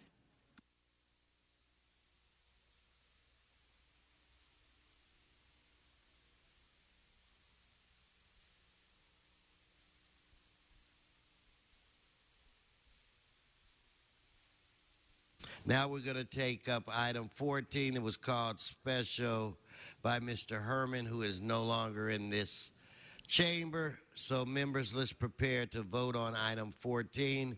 Let us open the roll, close the roll, tabulate the vote. 14 ayes. All right. Now we can go back to Mr. Labange. I believe your motion has been circulated. So the motion's been circulated. I call for the question. Well, what we're going to do, Tom, Mr. Buscaino, I'm going to afford you the courtesy of voting on your motion first. So let's, on that item, in fact, I'm going to have you say what it is, and I know Mr. Buscaino would be asking for what, an aye vote? And I vote, yes. And Yes, Mr. thank you, Mr. President. Labange would be voting, asking for, and the chair of the committee, a no vote. In light of the advice we got from the city attorney, I asked that we note and file item number 10. That's what's before you. I asked for an aye vote. And Mr. Labange, I would assume, asked for a no vote. And again, Mr. Labange is asking for a no. Mr. Buscaino is asking for a yes. Let's prepare to vote. Let's open the roll. I didn't hear you. I didn't see you. I'm sorry, but I think that the city attorney should be asked to comment upon the positioning of this vote as being on the advice of the city attorney. It was not, and I'd like to ask the city attorney to comment on that.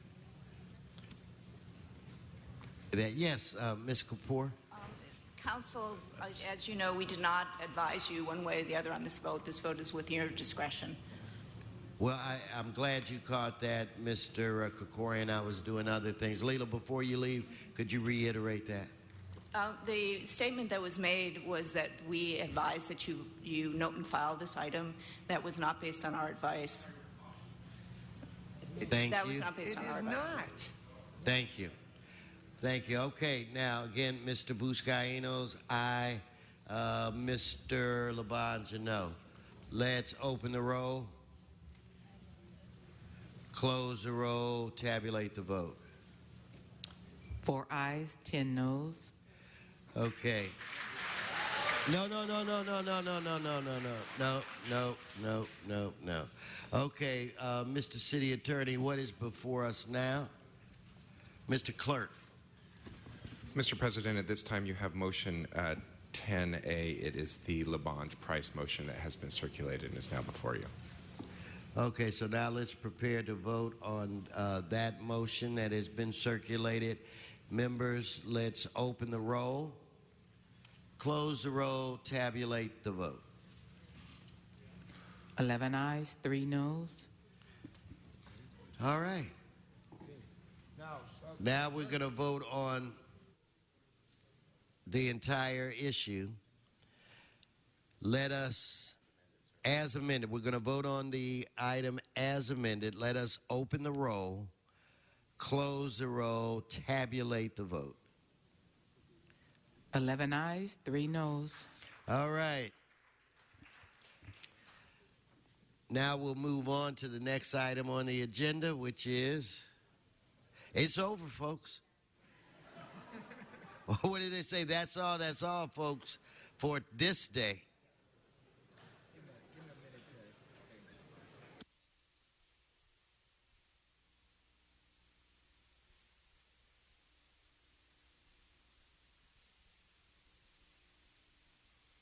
As the crowd is leaving, I'm trying to find a Miss Brenda Lee Just ask a question. with Mr. Labange. Should the city attorney explain what happened? City Attorney, you want to explain what the vote?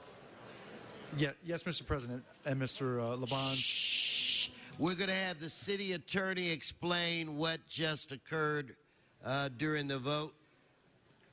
Go on. By an 11-3 vote, Council voted to approve or adopt item 10 as amended. Item 10 is the recommendation is to not concur with the Board of Recreation and Parks Commissioners' action of October 23rd to approve the Strategic Advisory Group's recommended selection of Live Nation as the highest ranked proposer to the RFP for concessions and operations of the Greek Theater, as amended by 10A to request the Board of Recreation and Parks Commissioners to consider preparing in consultation with the community and the Arts, Parks, Health, Aging, and River Committee a new RFP for concessions and operations of the Greek Theater to be released after review and approval by the City Council. Okay.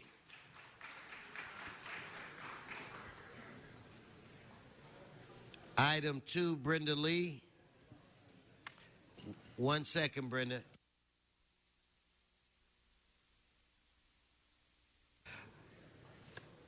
The floor is yours, Miss Lee. If the rest of you could be quiet, shh. Shh. Miss Lee. Go ahead. Mr. Parks, I didn't see your name. I think we got this resolved. We'd like to make a motion that the overall debt be reduced to $448.56, that her prior payment of $356.16 be applied with a balance of $96.40, which she's paying today, which should close this. Okay, so let's vote on that item. I second Mr. Parks' motion. Let's open the roll, close the roll, tabulate the vote. 14 ayes. Okay, that's done, Mr. Parks.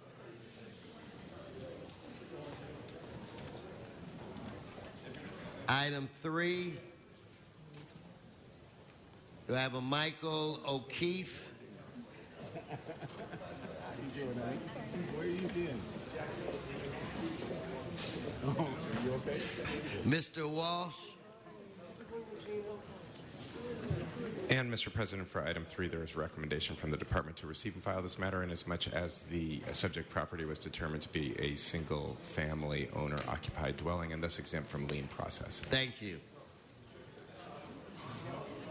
HollywoodHighlands.org, considering at J. Walsh Confidential and honorary chairman of the No One No, Charter Amendment you are 1 off and the 2. subject, Mr. Walsh. Don't do it again. myself. In fact, you know what?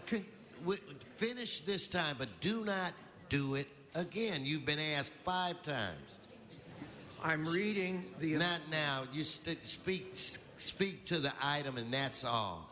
I am speaking to the item. This is item 3. And if you'll give me a little comment, I'll do it. Continued consideration of hearing protest appeals or objections to Building Safety Department report and confirmation of lien for nuisance abatements, costs, and noncompliance of code violations. Am I on the subject? Annual inspection costs pursuant to Los Angeles Municipal Code and Los Angeles Administrative Code for property located at 1028 North Broad Avenue. Continued from council meeting February 4th for $3,277.68. We're 100% in favor of this. Wait for public comment. Let's prepare to vote. Let's open the roll. Close the roll. Tabulate the vote. 14 ayes. And, Mr. President, again, that's to receive and file the matter. Yeah, without objection. Well, now I want to go to, I think this is item 15, Mr. Murphy, followed by Mr. Previn. It's item 15. Yes, item 15, I support. Thanks. Mr. Previn, on item 15. Yes, good morning, City Council. It is Eric Previn. Mr. Chair, I have been here since 9 in the morning. You have put countless people in front of me. You are not on the item. Now, do you want to speak on item 15 or not? Of course I do, sir. That's Then what I signed speak up. on the item. Okay, but it has to get into the record, sir, because you are No, very anyway, bad. he's off subject. Let's prepare to vote on this. I'm not going to play around with you, Mr. Previn, and that's what you want to do, and we're not going to do that. I called you to speak on the item. You refused to do that. Let's prepare to vote on this item. Let's open the roll, close the roll, tabulate the vote. 14 Please take your seat. I want on the record to see that Mr. Previn is not going back to his seat and disrupting this meeting. No. Now, he's doing it again, Mr. City Attorney, and using whatever trick he can. He can just sit. That's all he has to do is sit till his name is called again. All right, now, Mr. Clerk, where are we now? Are we on general public comment? Yes, sir. Okay. If we could fix the timer. I have a Mr. Martinez. I didn't see Melrose Leary. Is he? Yeah. Melrose Leary Green, please come forward. And then Sean Murphy. And Mr. Jose Martinez. How are you? This is a great meeting. You know, I haven't been here for a few years because I'm working in Hollywood, and every Monday I could read Rick Orloff's column in the Daily News and his other bylines. And I was really saddened to hear about his passing. I loved Rick Orloff, and there's so much that you around the council can do to honor his memory. I know you're thinking about renaming the media room, but endowing scholarships for interns, for at-risk kids in the name of Rick Orloff. And very quickly, I only have 20 seconds left. I know almost all of you around the circle. I'm so old that I remember when Richard Alatorre sat right there. He autographed my Tom Petty songbook today, and I remember when Gil Cedillo gave me a hug. Everybody knows in this city that I'm a Republican, but I love all of you guys on city council, no matter what party you are. I remember you, Herb Weston, with the cats and the dogs. Jose Weezer, you're not here, but I love you for whatever it's worth. I endorse you, and I love all of you, the mayor, and my best friend, Antonio Villaraigosa. Thank you. Thank you, Mr. Murphy. Great meeting. Mitch O'Farrell. Mr. Murphy. Yeah. Nadine for City Council 14. Bobby Jean for District 8. Krikorian for CD2, my district. And Carol Rios for the 4th District. Thank you, Mr. Murphy. Mr. Previn.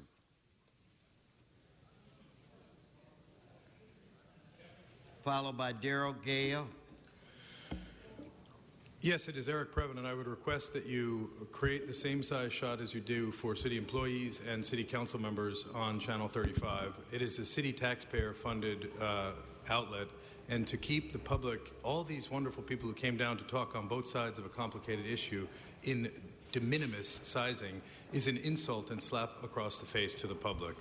The other facts are that item 25 from yesterday's City Council meeting and item 40 were a violation of the Brown Act because I had signed up on both. And, sir, you have a very leaky system with the sign-up cards. You are selecting content-based discrimination against individuals who choose to weigh in on subjects before this body. It's a very serious violation because I have noticed you and your city attorney numerous times. And Leela Kapoor, who sat in this room today and presided over that while Mr. Krikorian put her up to make statements on behalf of the city in this very complicated issue is outrageous. And I will just tell you, sir, I really try to be nice to you because you're a good guy and everybody loves you in Los Angeles, and I don't want to be anything but supportive of your efforts. But you are not doing... Thank you.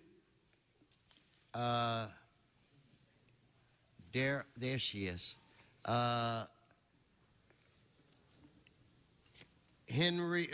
Sarnoff after Ms. Gale. Thank you, Go ahead. Darrell Gale, environmental advocate. Has everyone noticed it's getting warmer and warmer, earlier and earlier? Our fossil fuel use is the cause of extreme and dangerous climate changes. Now is the time to make the transition. Southern California leads in energy efficiency and wind energy. Southern California accounts for 43% of all energy efficiency jobs statewide, totaling nearly 130,000 workers. There's enough sun, wind, and energy efficiency for all of us, enough for investors to profit from, for workers to be employed by, and for economies to grow on. Thank you. Okay, come forward. Mr. Walsh. In fact, no, not Mr. Walsh, Mr. Marine, then Mr. Walsh. Yes, Ruth, you're up now. I have not spoken on anything. I thought it was 2 minutes. I'm not sure why. I'm not sure I have anybody to even speak to because there's nobody in their chair, or at least there's only 3 people, 4 people, 5 people on the council that are even in chair. So I think I will just, with 43 seconds left, say that there needs to be some kind of better way for us to communicate. I came today and I put out, you have a piece in writing from me today. I hope you'll look at it. I would be happy to have any of you email me if you're interested in the problems with Exide and the issues that I raised there. I have a number of additional issues that I wanted to raise that were not in writing, and I have a whole file on Exide. Thank you very much. Mr. Marine, he's not here. Mr. Walsh. John Walsh, HollywoodHighlands.org. For those out there in the audience who still haven't figured out what happened, they came in here. Live Nation had the recommendation. Jimmy Niederlander showed up here from his penthouse in New York City. He bought off the city council, and Live Nation was blocked from getting the contract, and now they have to start all over again. That's what happened in plain English. They don't respect you enough to tell you that's what happened in plain English. Tonight, Nuri Martinez versus Cindy Montañez at the Van Nuys City, 7 p.m. at the Van Nuys City Hall. And remember, vote no on Amendments 1 and Amendments 2. If you vote for Amendments 1 and 2, automatically everyone who's running now who wins gets a 5.5-year term. In other words, if Herb wins in the next month and Prop 1 and 2 and Measure 1 and 2 are passed, the Herb is in office till January 2021. Thank you. Thank you. Your time has expired. Thank you. That concludes general public comment. Mr. Clerk? Yes, sir. Council has motions for posting and referral. They are posted and referred. The desk is clear. Okay, members' announcements. Mr. Koretz. Transportation Committee will be meeting at 3 o'clock today. Any other announcements? Let's housing at 3. Let's all rise for adjourning motions. If everyone in the chambers would please rise.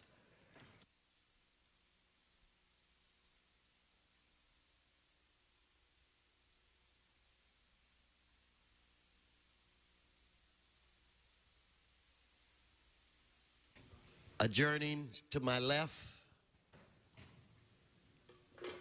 I now look to my right. I don't see any member. Mr. Parks. Thank you very much. I'd ask that we adjourn in memory of Rise K. Phillips, who passed away February 10th at her home in Los Angeles. Ms. Phillips earned her master's degree in public health with a specialty in epidemiology and a master's degree in business administration from the University of California, Los Angeles, the John Anderson School of Management. Ms. Phillips joined the THE Clinic in 2009 after having held key executive management positions in both public and private health sectors. At the beginning of her career, she supported the 2 largest lines of business at Blue Cross of California. Her work within the Los Angeles County Department of Health Services provided the statistical justification necessary to support housing and prevention intervention in the early days of the HIV/AIDS epidemic. While heading the business development and public policy function at the California Family Health Council, she worked on major pieces of legislation in the U.S. Congress and the California State Capitol designed to safeguard and bring additional funding in support of women's health care and reproductive rights. She served as project director for the Biomedical Support Group and actively engaged in worldwide HIV clinical trial research, working with over 255 researchers located in Africa, Thailand, India, Brazil, and multiple sites throughout the United States. Soon after joining the THE Clinic as the president and CEO, she led a remarkable turnaround of the organization whose doors were on the verge of closing, growing the organization from 1 site to 6, including 2 dental sites and 18,000 patients in just a few years. Ms. Phillips was recently honored during the ribbon-cutting celebration for the 6th site, the THE La Brea, where she received recognition from a variety of elected officials. Deeply committed to THE's mission in bringing affordable care and cultural sensitivity health care to underserved and under-resourced community, Ms. Phillips was known for saying a person's zip code should never determine their access to quality health care. Her services are currently pending. Any other adjourning motions, member? Then this meeting is adjourned.